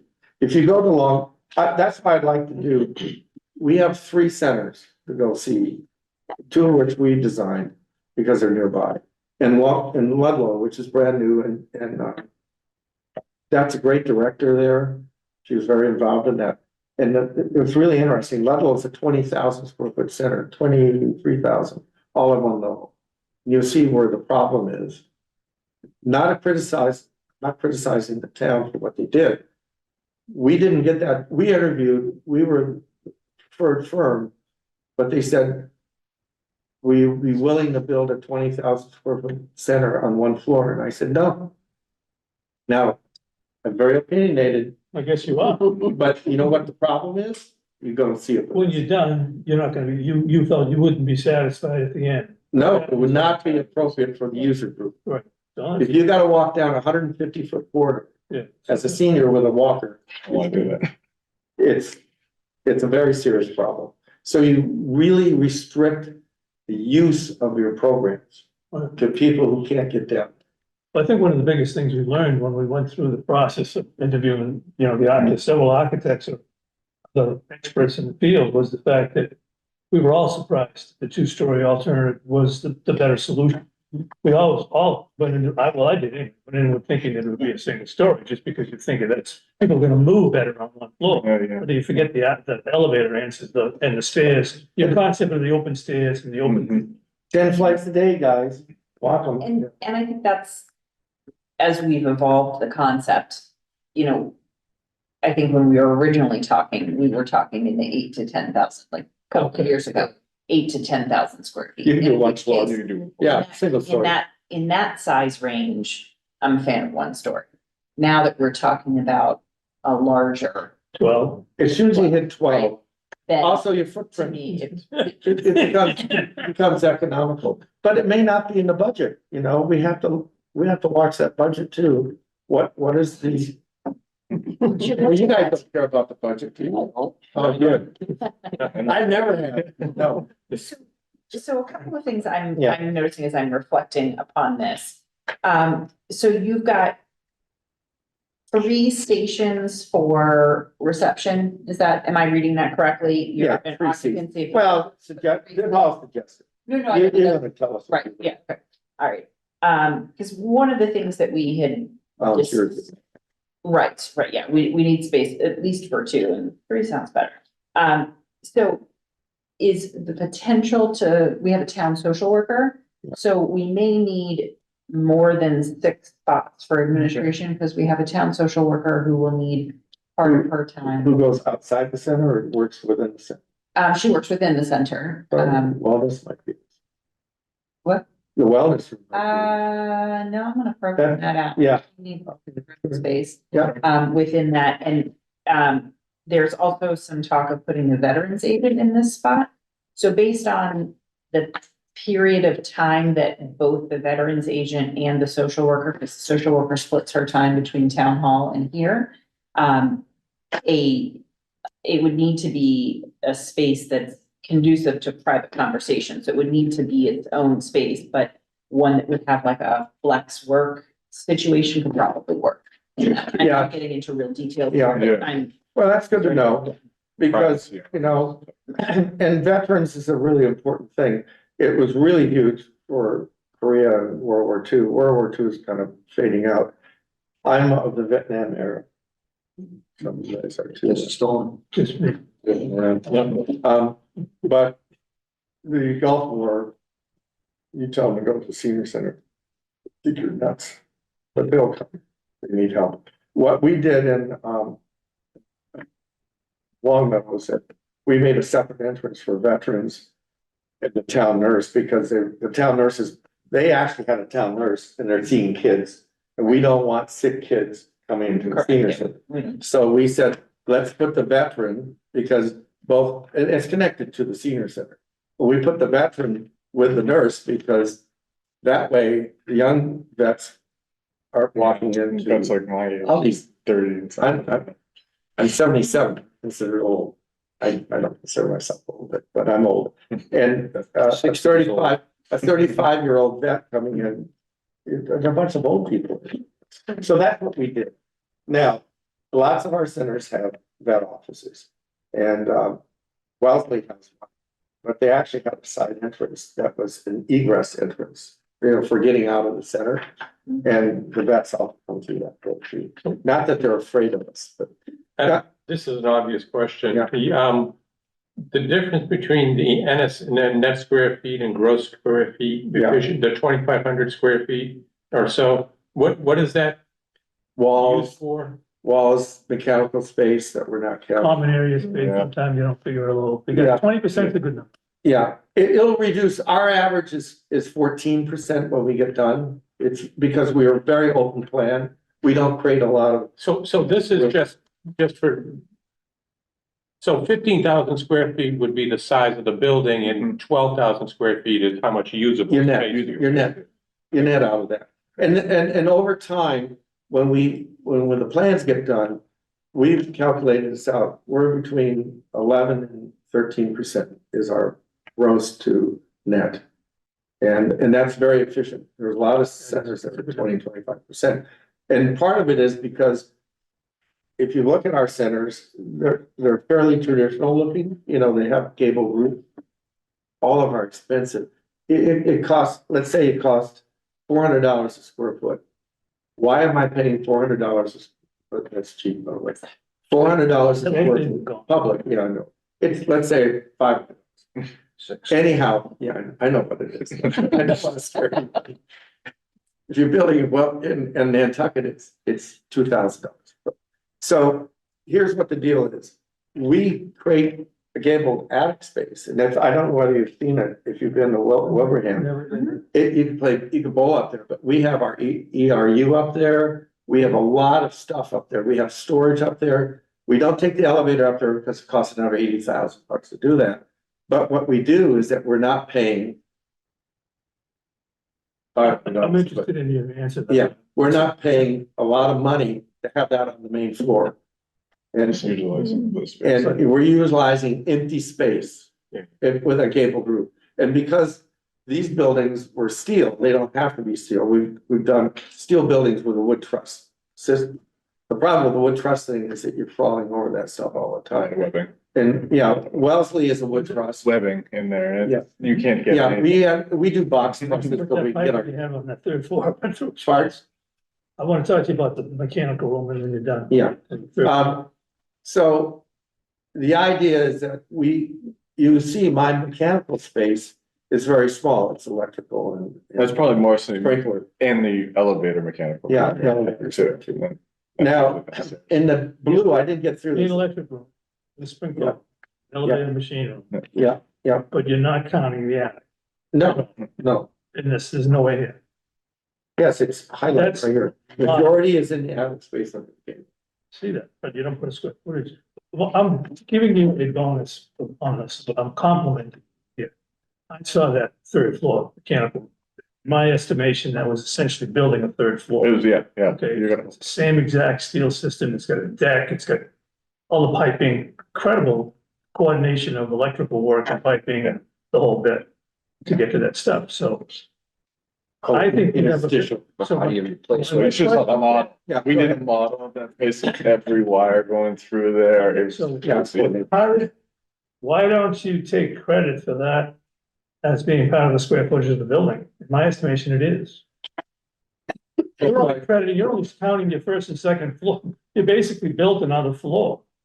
It's a Every mechanical, single building that has a gable on it.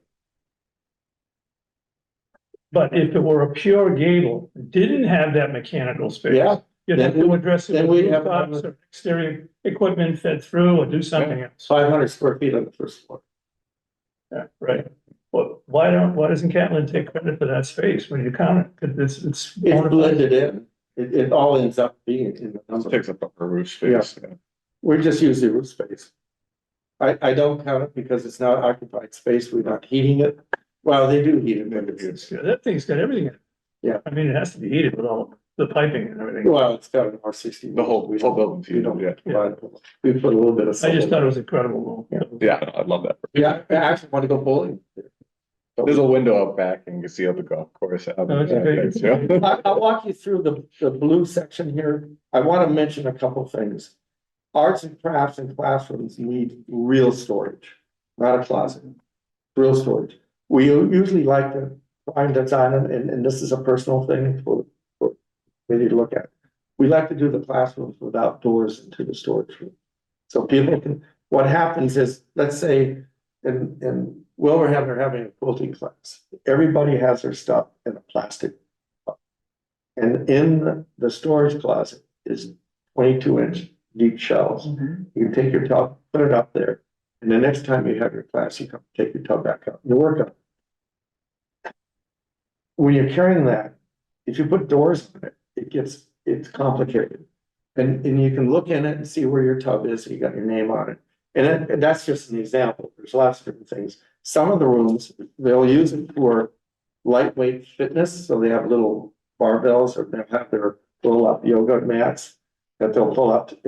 And the operation of the center is decided by the director. So you may, if you got a big yoga class, it could be in a multi-purpose room, it could also be in a 500 square foot classroom.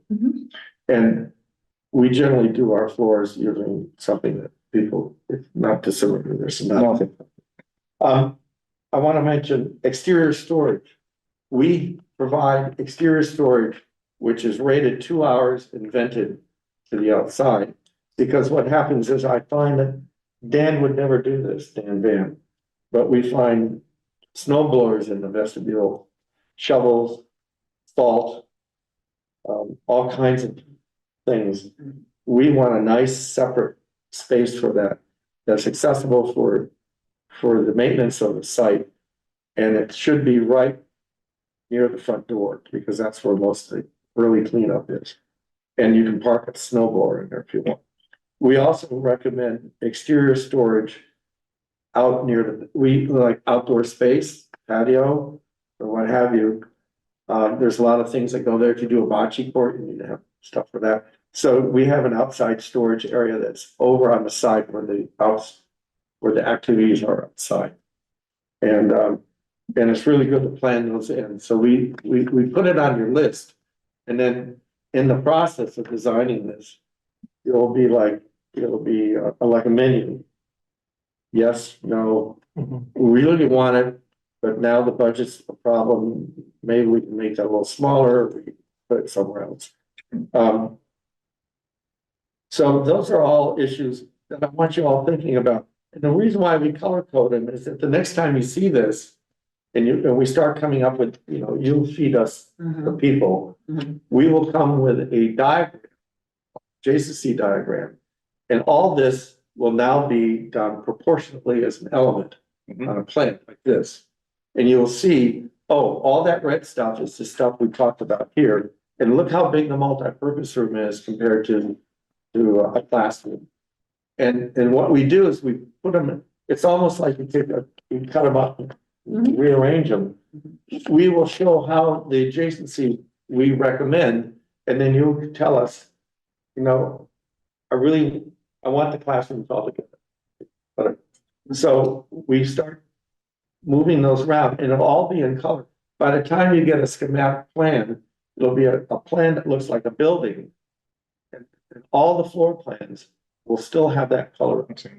So you'll identify immediately where you are, Right. where storage is, where bathrooms are. It'll all, because it's not just for this committee, a lot of you guys read plans, understand them, but ultimately it needs to be shown to the public. Mhm. And that brings me up to the need to really, as soon as we start getting a handle on this, and I know we're online, and that's good, but we need to start.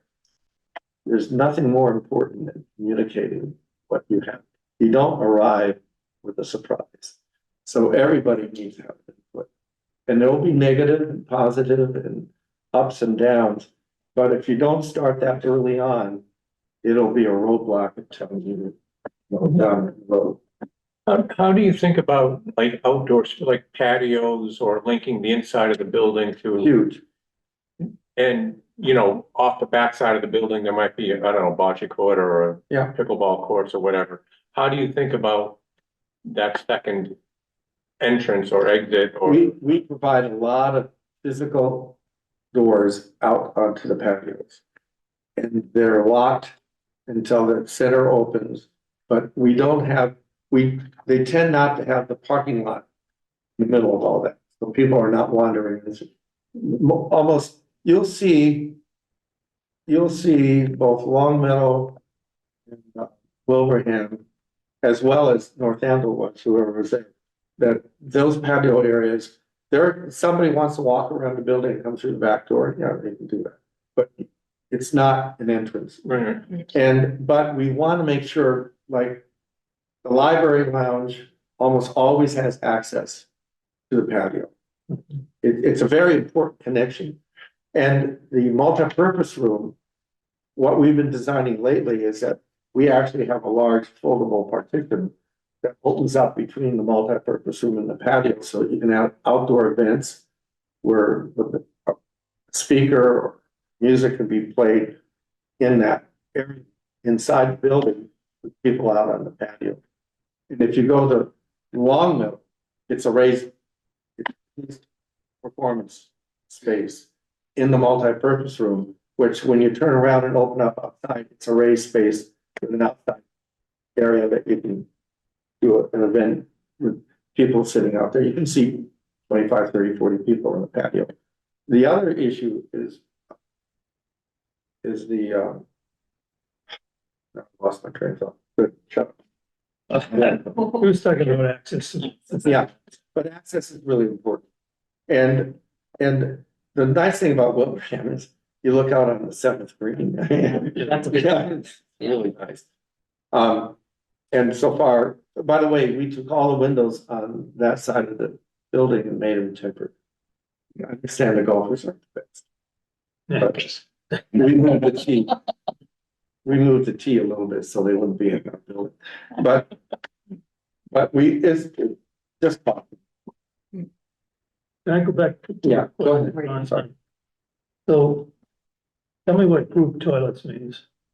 Well, when you have 150 to 200 people, we have to have multiple stalls.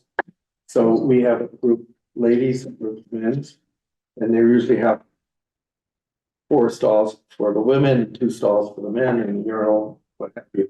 That's what I mean by group toilet.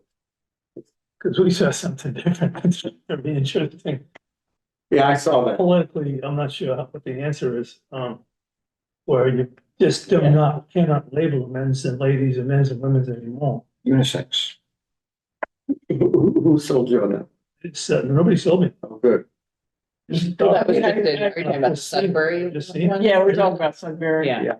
We don't, we have So that's not. unisex toilets, any male, female can use it, Yeah, I mean, that's But- what you had your. but we don't have boys and girls fighting over the stall. Yeah. And also, toilets are very, for me, it's a very sensitive thing. The bathrooms, you go to a lot of senior centers and all these stalls, all the doors open inward. That's the typical design. Now, what happens when an elderly person falls inside? Falls up against the door, you can't get in. Yeah, so we open all our doors out. What happens if somebody's walking by the door and the door swings We up, have- hits them on a wheelchair? Then we're going down the area on a wheelchair walk. The door swings up. You know how many classrooms have doors swinging out? How many people get They're hit? talking about everything. But you're talking about stall doors, not the bathroom doors into the hallway. Yeah. In fact, if you go to Long Meadow, we don't even have doors to the bathroom. Yeah. They're like an airport. That's good. Yeah. Just Well, another we don't- everybody, People even- blind. If you have enough space, the problem is That takes. that's not easy. It takes a lot of space. Yeah. And we are building a 30,000 square foot center, so we're able to do that. Also, our handicap spaces now, we use, what is it called? Art. Yeah, The hand waves. yeah, hand waves. So that when I'm in there and somebody gets in there, that's anyway. No, you lock it. You have to check. And when you lock it, it says occupy. But. So the group toilet is typically what we're used to seeing. Yes, on an everyday Yeah. basis. On an everyday Today. basis, yeah. two It things. doesn't address any new potential. Well, but understand, we have, They are labeled men's and women's. yes, but we also have toilets that are, Unisex. anybody can use it, boy and girl. We just don't like boys and girls in the same stall. I identify as a cat. Yeah, my goodness. All right. well, let's Anyhow, move we're it on the getting rest into the here. weeds here, we'll get it. Well, I just- Yeah. That group, Yeah. I'm thinking of a group. you know. I understand, okay, got it, got it, It's not the trophy urinal anymore. yeah, yeah, So the- Suck hole. not like Loudon, don't go up to Loudon, the racetrack. So the only other thing I think I'd like to bring, and obviously, this is a living, working document. The only thing I'd like to bring into it from the beginning as well is, I've met with the Disabilities Commission and they are interested in having a more robust equipment lending program in Ayer. Most senior centers have 4 or 5 walkers, 4 or 5 wheelchairs, 4 or 5 canes, whatever. Yeah. And, you know, I've seen them shoved in the under the stairs Mhm. area and things like Yeah, that. oh yeah, they're all over the place. Right. We have designed it at the service entrance where we actually have a hose set up too, so when equipment's dropped off, it can be cleaned. Okay, And we have we've designed it, I can't remember which center it was right now, I think it was in Duxbury. Because it's a big deal. If you ever come to my lecture, I'll show you how they put it in the closets and everywhere. right, yeah, The right place for it is at the service entrance, because you can lend it out through the center, but people, the problem you'll get is that people say, oh, I'll just drop it off at the senior center, at 8 o'clock at night. right. And you got it all sitting out there. And you can set up a formal way of doing that. We have a little covered area where people can drop off and it's sorted out in the day.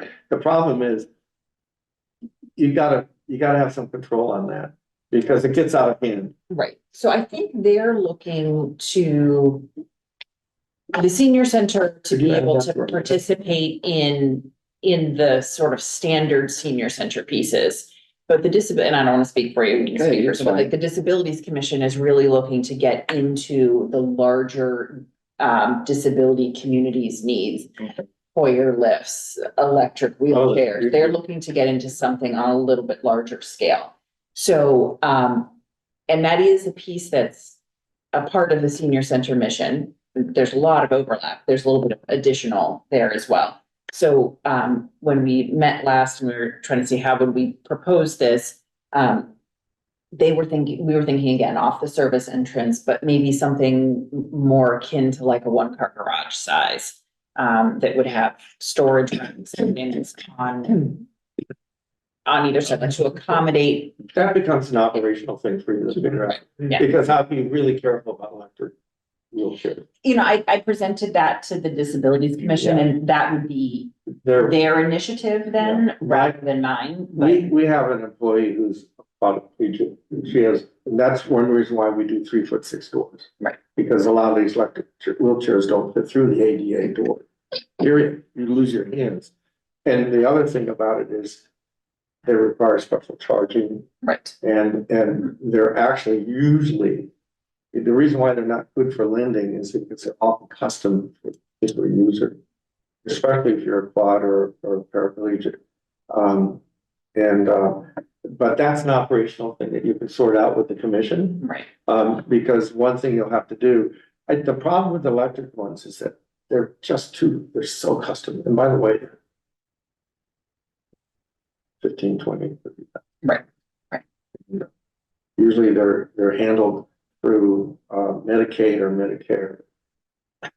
Good. I think, But walkers, wheelchairs, toilet assistant deals, that is really canes, crutches, all kinds of things. The problem is that some centers I've been to, they can't even get into the room they're created for because they take too much. right, and that's, And there's a lending process where it could bring Right. other places. Right. Hospitals. yeah, and I think that's why the Disabilities Commission is wanting to, and I'm sorry, I should just let you say, but That's the fine. Disabilities Commission is wanting to sort of lead that process because they want. Well, let's Me, get it's it an in the program. accessory concept, but it's, for them, they want to make it a big part of their mission and their contribution is to be able to get Yeah, into that in a lot absolutely. more detail and depth and. And you want a cleaning area too. People drop stuff off, it needs to be cleaned. You don't want it in there until it's been Right. cleaned. Power wash. We have a little to work out still because I'm, as you say, I have a child who's confined to a wheelchair and I know what it takes to maintain those electric wheelchairs. I think we're looking more like the electric scooter, like you can Yeah. go to Yeah. Joe You just gotta Slow's keep and buy charging. a four-wheel drive scooter and get around on it. I think that's where I'm gonna try to steer them more to as opposed to dealing with the electric wheelchairs. We had people that wanted to donate electric hospital beds. I can't, that, It's too big. And also, understand for the scooters, you need a charging station set up. And for the electric beds, well, you won't have the space. But those you just plug them in. Yeah, and by the way, they're very valuable, but it's really, we're talking 2 or 3 car garage. But let's put it in, it's in the program. And I think a wash bay is really important. Power wash setup. And best to be outside, but then there's drainage and things like that we sort out. But that's a really good point. Thank you for bringing it up. We'll add it in. We do have in this collection of spaces, there is storage for a limited amount of medical equipment. Mhm. Like if you go to Wilbraham, there's a door underneath the stair. Yeah, sorry. And there's a little area there for walkers and Mhm. things like that. Did you wanna talk a little bit about the walking track around or not? Save that for another time? Yeah. How? Gotta be on the site. Yeah, I was gonna say, There's, what? in I- the building. Yes, but no, I was Yeah, gonna I mean, toss I out hear you. there. I absolutely love your buildings, like the buildings you built are just, to me, the pinnacle of what they can and should do. One of the things that got a lot of traction in our previous phase, was the idea of the gym with the indoor walking track. Fabulous. We've left that idea, just due to the way that phase closed out, we've left that phase. But I was really thinking creatively, and this committee already knows that I come up with some like wild, crazy, out of the box ideas, and then I bring them back Because to, you have a PhD. that's the problem. that must be the problem. So one of the things I was, thinking the sort of new farmhouse or whatever look, right, that a lot of these buildings are.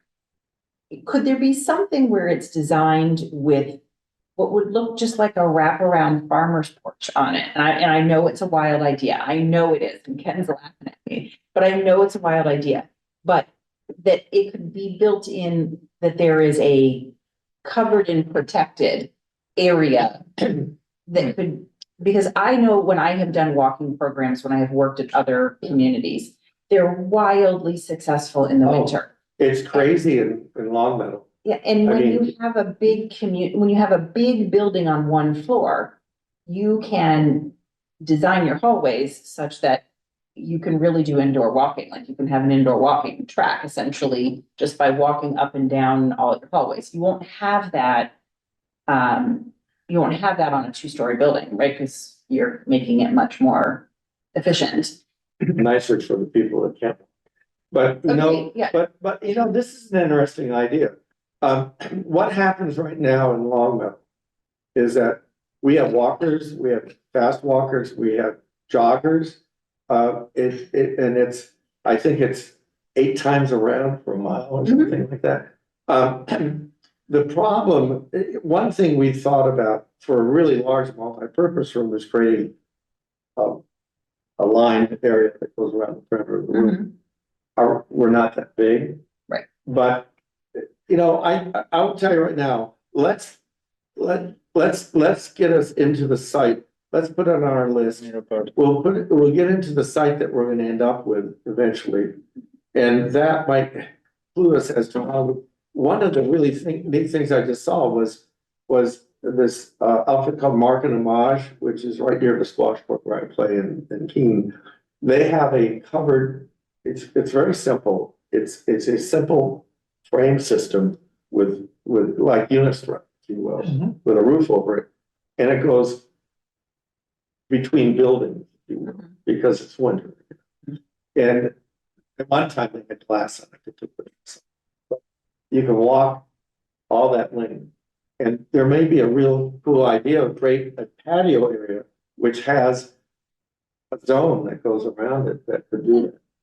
I just, Yeah. I'd love to Yeah. think creatively Then we about could put that. solar panels on this roof. Oh, there you go. I mean, you could melt the snow. with the solar panels. I mean, how I was thinking it, Clear with snow the whole winter. how I was thinking of it was, can you put a rectangular or a square building inside of a walking oval so that the oval kind of circles the entire building and is part of the interior of the building, but not Boy, quite. this is gonna be fun. Then Just get the architect's uses. it's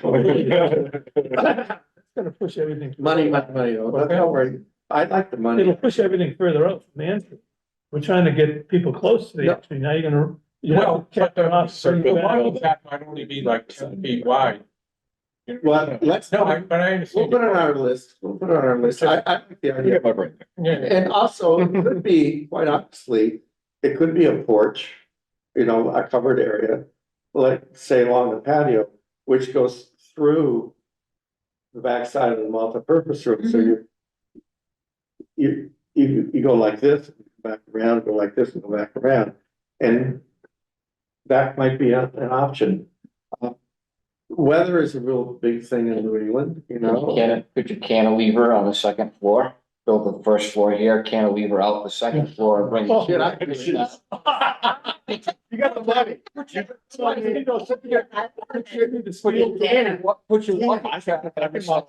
We'll just need a steel on this job, you know? It's like we got the money, we can do it.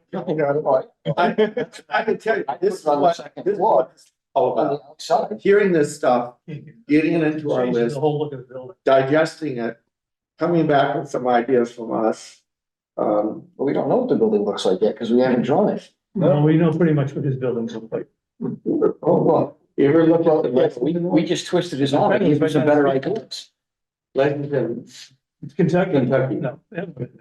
I'll send you a picture. Doesn't look like any. New England, the problem with New England, we run into, there's like Abacus does some really fun flat roof things and kind of more contemporary. Most of our communities are traditional Cable. New England communities. And there's a big problem in Longmeadow. We had a member of the committee who absolutely, we had to have palladium windows everywhere. What? Palladium, The round circle at the. they're round, so a true palladium is 2 short ones with a round one on top. This guy just wanted all the windows out, which are very expensive, by the way, but also made 0 sense for a colonial type building. But, there was a college nearby that had some buildings that had palladium windows. We run into that. When the sun hits a certain point in the day that you can't, they're hard to shade. Yeah. Yeah, we have that one by my desk.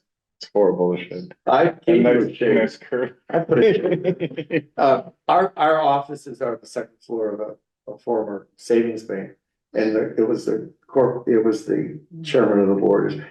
One window is a huge giant circle. And the other one's where he sits is a half circle. Yeah, can't. And the sun rises right. Right in my eyes. Anyhow, so I think you've got a lot of fun things to look at. And I'm gonna send out a meeting note from this meeting, and I'm gonna have a list of potential meeting dates to give you the date to be determined, but the role of I'll just tell you quickly. I said tentative schedule, I'm gonna send this out. I have right now 10 meetings lined up. It could be more. And I say, first one was a kickoff, which talked about programming and site. The second meeting would be much more involved in site. I'm gonna send this out and you can distribute to everybody. The fourth meeting I suggest a tour, whoever can make it, and and what I want you to do is go on these tours with us, and we'll get lost when you corner the senior director. You wanna ask them, what do you like and what you don't like? And I don't want to be around, because I hate being criticized, but also I don't want to be one, I don't want to influence the director. They'll tell you the straight truth. And, Very good. and you already heard some of that. So Ludlow, I think, is really important because it's a single story large building, and there's an interesting concept. When this is one thing I'm really hard on about. I don't use any ceramic tile. It's extremely dangerous. And not only that, but you have a greater chance of breaking by 20 to 30% greater chance of breaking a bone falling on tile than you do on carpet. Or even on linoleum, which is a softer. Tile also does not absorb sound, which is a big problem. And high frequency background sound is something we control very aggressively. And you'll see that when you go on these tours. Then meeting number 5 would be to wrap, because you've seen these centers and you've answered these questions for yourself, the list of them to think about. We want to wrap up that program with you and the site analysis. Okay. So, And then, no, I'm going to walk you through. Number 6 would be, how do we include the community for strategy? If we call it public relations. But the community, I know they can be on these, and that's great, and you can all hear that. But what's also important is to formally go out and say, we've really worked hard on this. These are all the options we looked at. This is how we came to our conclusion after. Because when you get to town meeting, you don't want somebody saying, well, I really like the site behind DPW. And we'll have our reasons why that wasn't positive. But we can start talking to the community about it way ahead of town meeting. Surprises at town meeting are awful. Number 7, final strategy in the program to pull it all together. Number 8, we'd like to walk through the schematic plans and elevations or whatever it might look like. And this is just my suggestion. I'm going to send this out to you. Number 9 would be another neighborhood community-wide showing the actual schematic design. And when we do that, we do complete modeling, 3-dimensional, full color. It looks just like the real. They're not just concept plans, you're taking us right to schematic. Well, it's not a final design, but but people better get to than see. just a pure flat We plan can- with yeah. concept. You can walk right in the front door and see what it looks like. That was all part of what we. And that's in this package, yeah. And then a presentation to the selectmen if they're not already involved. And ultimately to town meeting, which the longer you wait, the more expensive it is. We're not trying to push you, but I think if we can make fall town meeting, yeah, because here's how it works in this business. We need 4 to 5 months to put the whole package together. And we love to bid late winter because a lot of the contractors are looking to fill their dance floor. We don't mind bidding in the fall, but if we can make the spring bid, that's the best. The fall bid, what happens is there's all kinds of things that holds it up and then suddenly you're trying to pour concrete in December, which we can do, by the way. We do it a lot, but I don't recommend it. It's expensive. Yeah, and then you got winter conditions, which is a lot more expensive, whereas if we can bid late winter, then we're enclosed. Because it's a 14-month bid period, so you're gonna go back through the winter, but now we're enclosed and heated. You know, the contractor will be heating it, will be drywalling and painting and do all that kind of stuff. So if we can hit the town. And if you still are willing to talk to us, we will walk you through the design. But that's a process. And that's my goal for you. And I'm gonna send this out. I'm just gonna add some of our comments today. And I'm gonna send this out as our meeting note number 1. And then what I'll have is every single meeting, within 4 or 5 days of that meeting, you'll get a complete detailed note. And I say at the end, any exceptions and or omissions that you note, please inform us so we can correct it. Because you're hearing what I hear, but I'm hearing what I hear, you're hearing maybe something different. So we want to make sure that our final accepted meeting notes are, everybody's on board. All right, Okay. and thank you for this time. Yeah, thank you. Sure there's more questions. So, yeah, so, I No, mean, you've listed 1 through 7 or 8 or how 10. many, 10. And what time frame are we talking about? between, well, I didn't put the dates on it. I'd love to wrap this thing by, or to get it, what's your time frame for warrants? Or Warrants. 2 weeks prior to the town Yeah. meeting, which would typically be at the end of October, I think. Yeah, we'd love to have this thing wrapped by mid-September. Now, just and I'm 2024. but Yes. yeah, the town manager has not ruled out the possibility of having a special town Yes. meeting for the purpose of this, so. Yeah. The normal town meeting would be in mid to late October, but a special Yeah. town meeting. It could would be scheduled. best if it was into September, only because that gives us more time for bidding. To get through the bid, unless if you go back out for another architect, which you're welcome. That's the way it's set up. You can certainly do that. That unfortunately is, the earlier you can get approval, the sooner you can go back through that selection process, because it's a 6 to 8 week process to go through. So with this, you had to advertise. That's why we're gonna try to convince you to work with us. But really by mid to late September, there's a couple minor holidays in the summer, but for working drawings, we'll be working through, and Labor They're Day. on week, they're on. But they're- Mondays. yeah, they are. Yeah. Kids are gonna be taken care of. So the other deal is too, is that for doing the working drawings, there's a lot of stress around Christmas and New Year's with my subcontractors. So the quicker we can get them hooked up and working, I don't see a problem bidding this late February, mid-March. And they can, and because the spec has, the front end will have the contract in it. Once you select the contractors for the bid, if the bidding takes 6 to 8 weeks, I don't like to rush it, so 8 weeks is better. I want these guys to have a lot of time. You get the file subbids, and the file subbids go to the journals, and then the journals put it all together. Once you select a journal and you don't have a lot of people screaming at each other, the contract's all set. All you gotta do is fill it in, because it's in the spec. It's all done. It's an 8 contract. No, well, we go with the 10. Sometimes they're AIA, sometimes there's a lot of state standard contracts that we work with. So because. it's- Who's your town council? It's Amy Questler, KP Law now, used to be whatever the name was before. Well, Copeland Page. Yeah, Donnie Page was one of my best friends. He's passed away. And Lenny Copeland, they both worked with my first wife in a law firm. And they're great guys. I had a great relationship with them. The firm now is divulged. Is he on his own? Or is he still KPF?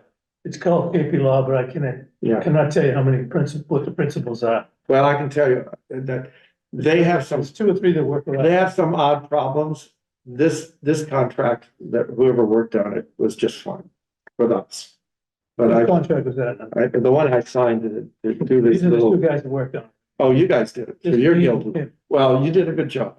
I mucked around with it, but I didn't, it was well done. Copeland Page has a strange request for final design, and I won't agree with it, Good. and we'll talk. I mean, I'll give up the job before I do it. They have some really. And by the way, I've worked a lot with KPI. We've always got things out. Okay, I have a question. Yeah. Backing up. One of your 10 was, visiting other sites. Yeah. You know, I've been taking notes as to, you know, where I want to go. Yeah, And, oh, you can go, I'll go anywhere with you. but I, you know, the question is, are we gonna go as a group or should I just, you know, go on my own or take? Well, we often do it as a group. Yeah, but you can certainly go on your own, take that list with you. You know, this list is really helpful. And it's from years of, we've added to it over the years. In fact, I haven't really looked at it closely to see what we add. There's quite a bit. It's 3 type pages of every issue that we've come across in our my 40 years of doing this. And I'll be upfront about it in a long time. And these are not, a lot of this is NCOA. NISC, you know, I presented with NISC is the National Association Institute of Senior Centers. And NCOA is National Council on Aging. And MCO is the Mass Council on Aging. And a lot of this comes from interaction with those people. It isn't my ego. It's ugly. Architects have to be, you know, said. Not all. But this, Just some. yeah. Well, let me know if you find one, let me know. I'd like to meet him. So are you an architect? No, but Oh, good. I've worked with a few. of them. Yeah. This is a really good list and you can go on your own, absolutely, and pick any, you know, there's lots of interesting centers around and that's because you often teach classes. You know. Bridge is a big deal. In Long Meadow, there's a huge fight with the bridge crowd. They wanted a room for 60 to 75 people to play bridge. So far, they've not got more than 40. But, and we created a classroom that could be, we're suggesting that here. You move the partition and it's a much bigger room. That's the one that has the teaching kitchen in, which is wildly successful. Whereas Holyoke, it's not used much because it's up to programming. What they do in Long Meadow is they bring in chefs from different restaurants. And they bring in their favorite menus. And they talk about how you do small portions for us people that eat with a friend, not with 10 kids. So in terms of our next meeting, that one is focused really more on the program and more on site selection. Yeah, What are the things we need to do before we can schedule that meeting? I'm trying to think of what the time frame is for that next meeting. well, I think you need to work with the committee, maybe communicate back and forth and include us if you wish. I'd like to hear how you look. This is a suggestion. No, I sized it around 9,000 people. It's the size, I think, and I don't know, do you have a projected growth for town at all? I don't have projected growth. I can get that. Yeah, I do have, what's your percentage of seniors right now? It's pretty high here. So Almost we're right about 78. 9,000 people and we have just over 2,000 seniors Yeah. in town. So about 25%. 25%. Yeah, that's about right. And it's growing. If you go down to Cape, it's 48%. Crazy.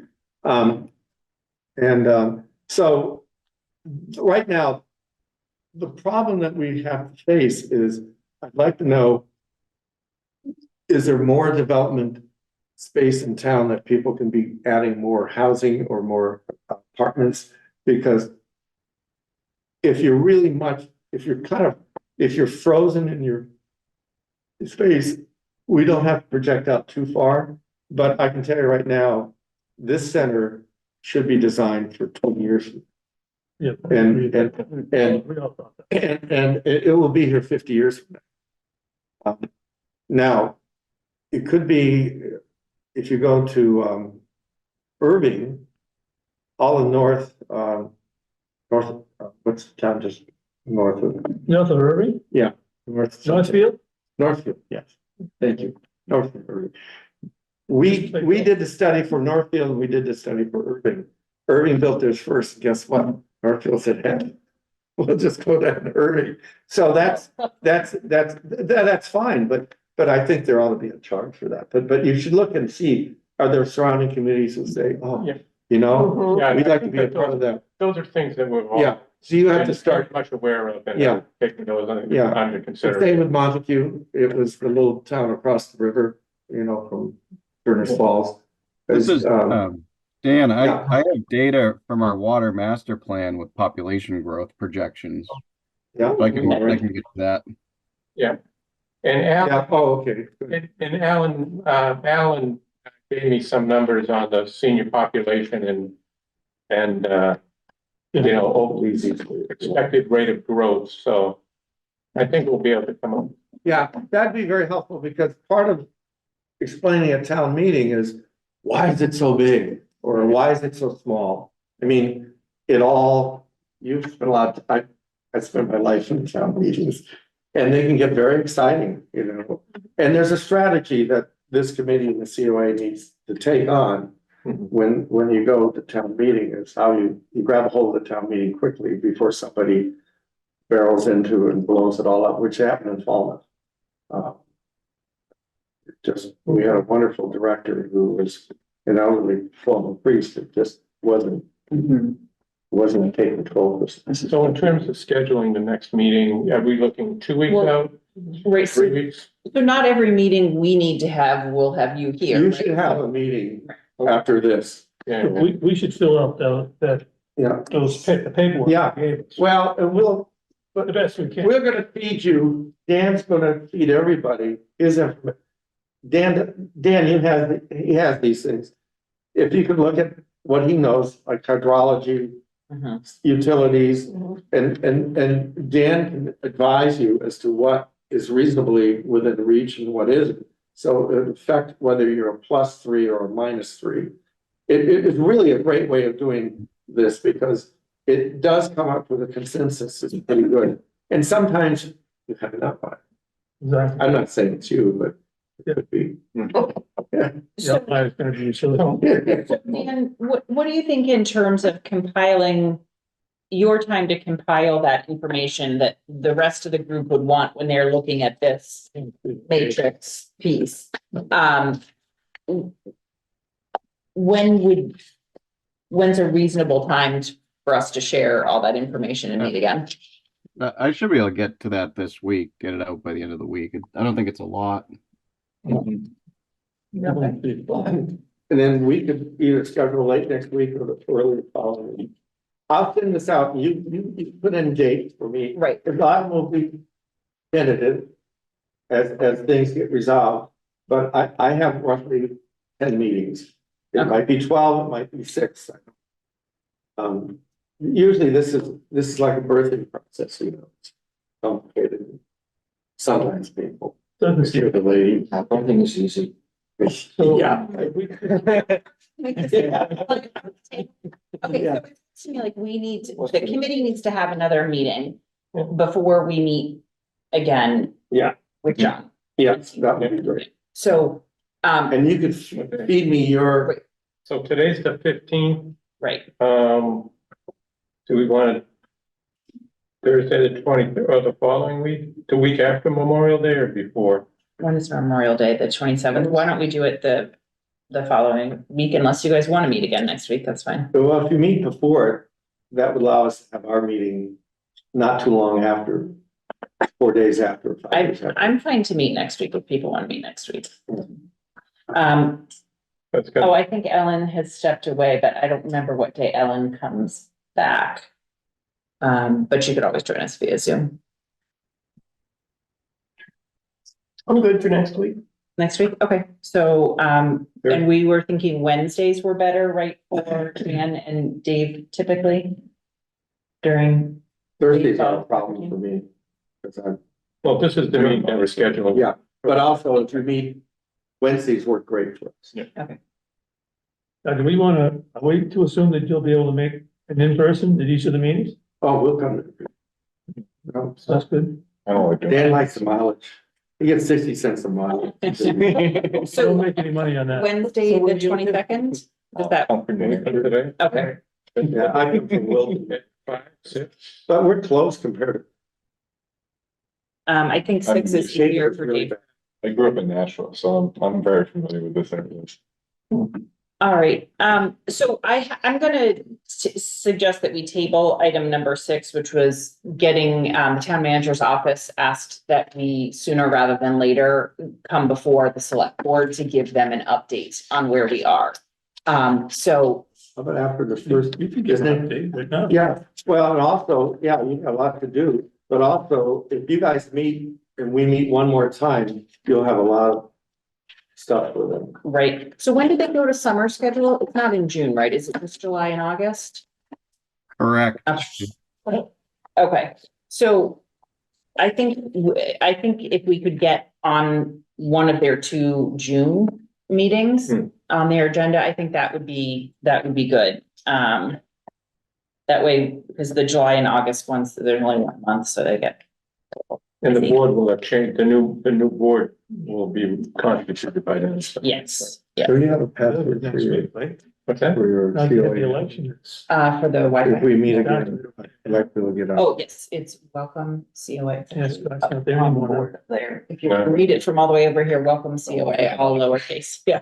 And it's the COA yeah, one? COA guest. Yes. There's a couple of networks Okay. going on in here, including Concrete Housing is above Yeah. us, so you get all. I see their- them age, yeah. Okay. There's no public here, so, well, we've lost our public. Oh, yes, and wanted to. Yeah. I just wanted to say to everybody and, that, we're forming a Friends of the COA group. And we'll have an organizational meeting on June 11th at 1 o'clock here. Mhm. Oh, excellent. I announced it yesterday at the COA board meeting too. Yeah, is that a 501(c) or will be? Yeah, is it already registered or is it not? No, this is just, Yeah. this is an initial formulation, Really important to do that. And once you get your 501(c), I give you an idea, they've raised fortune in Wilbur. Shocked. Mhm. I don't know. Amazing. I was shocked. I mean, and the same thing in Longmeadow. I mean, Mary Beth Bergeron, she's like a little bull in the china shop, but let me tell you, every time I turn around, we want to add this to the project. So we just got 500,000. I think just before he passed away, the founder of Friendly basically donated to Jim. It's a pretty nice deal. Yeah. And by the way, there's a lot of sleepers in that Did you channel. hear that story? No, but I know Well, that, I I just- know that, but I, Kurt and Chris Blake, I think. Yes, yes, the Blakely or Blakes, yeah, very nice. yeah, and, I just wanted to be clear that I can't like lead this group because I'm part of this and I really need like your spouses and your friends and, whoever to come to that. Just find a local billionaire to help us out. You had one, a couple. Yeah, they're right. Running around the table. Yeah, there you go. Well, you know what happened in, Wait a minute. you know what happened in Townsend? Townsend, he really checked for the whole thing. Yeah. Library, senior center, Mhm. It And kinda the- thought and the it- addition we put in, yeah. yeah, I know, he was Mhm. what? He wasn't Tupperware or something, it was some kind No, of. steroids. It's Oh, steroids. Oh, same as Tupperware. So, but they were together, so Yeah. Mr. Stone and Mr. Tupper were in business together. And then they decided Mr. Tupper wanted to do more business to consumer. Yeah. And Mr. Stone wanted to stay business to business, and so they separated and went their I must have separate ways. 20 Sterilite containers in my garage filled. Yeah, they make Yeah. them big. Wow, that's great. Well, thank you, guys. Thank you, everyone. It's been a We need great a motion meeting. to adjourn. Feel like we're- Oh, yeah, the motion to. I move we adjourn. Okay, seconded. Second. All in favor? I'll. Chair says aye. Thank you, Aye. everyone.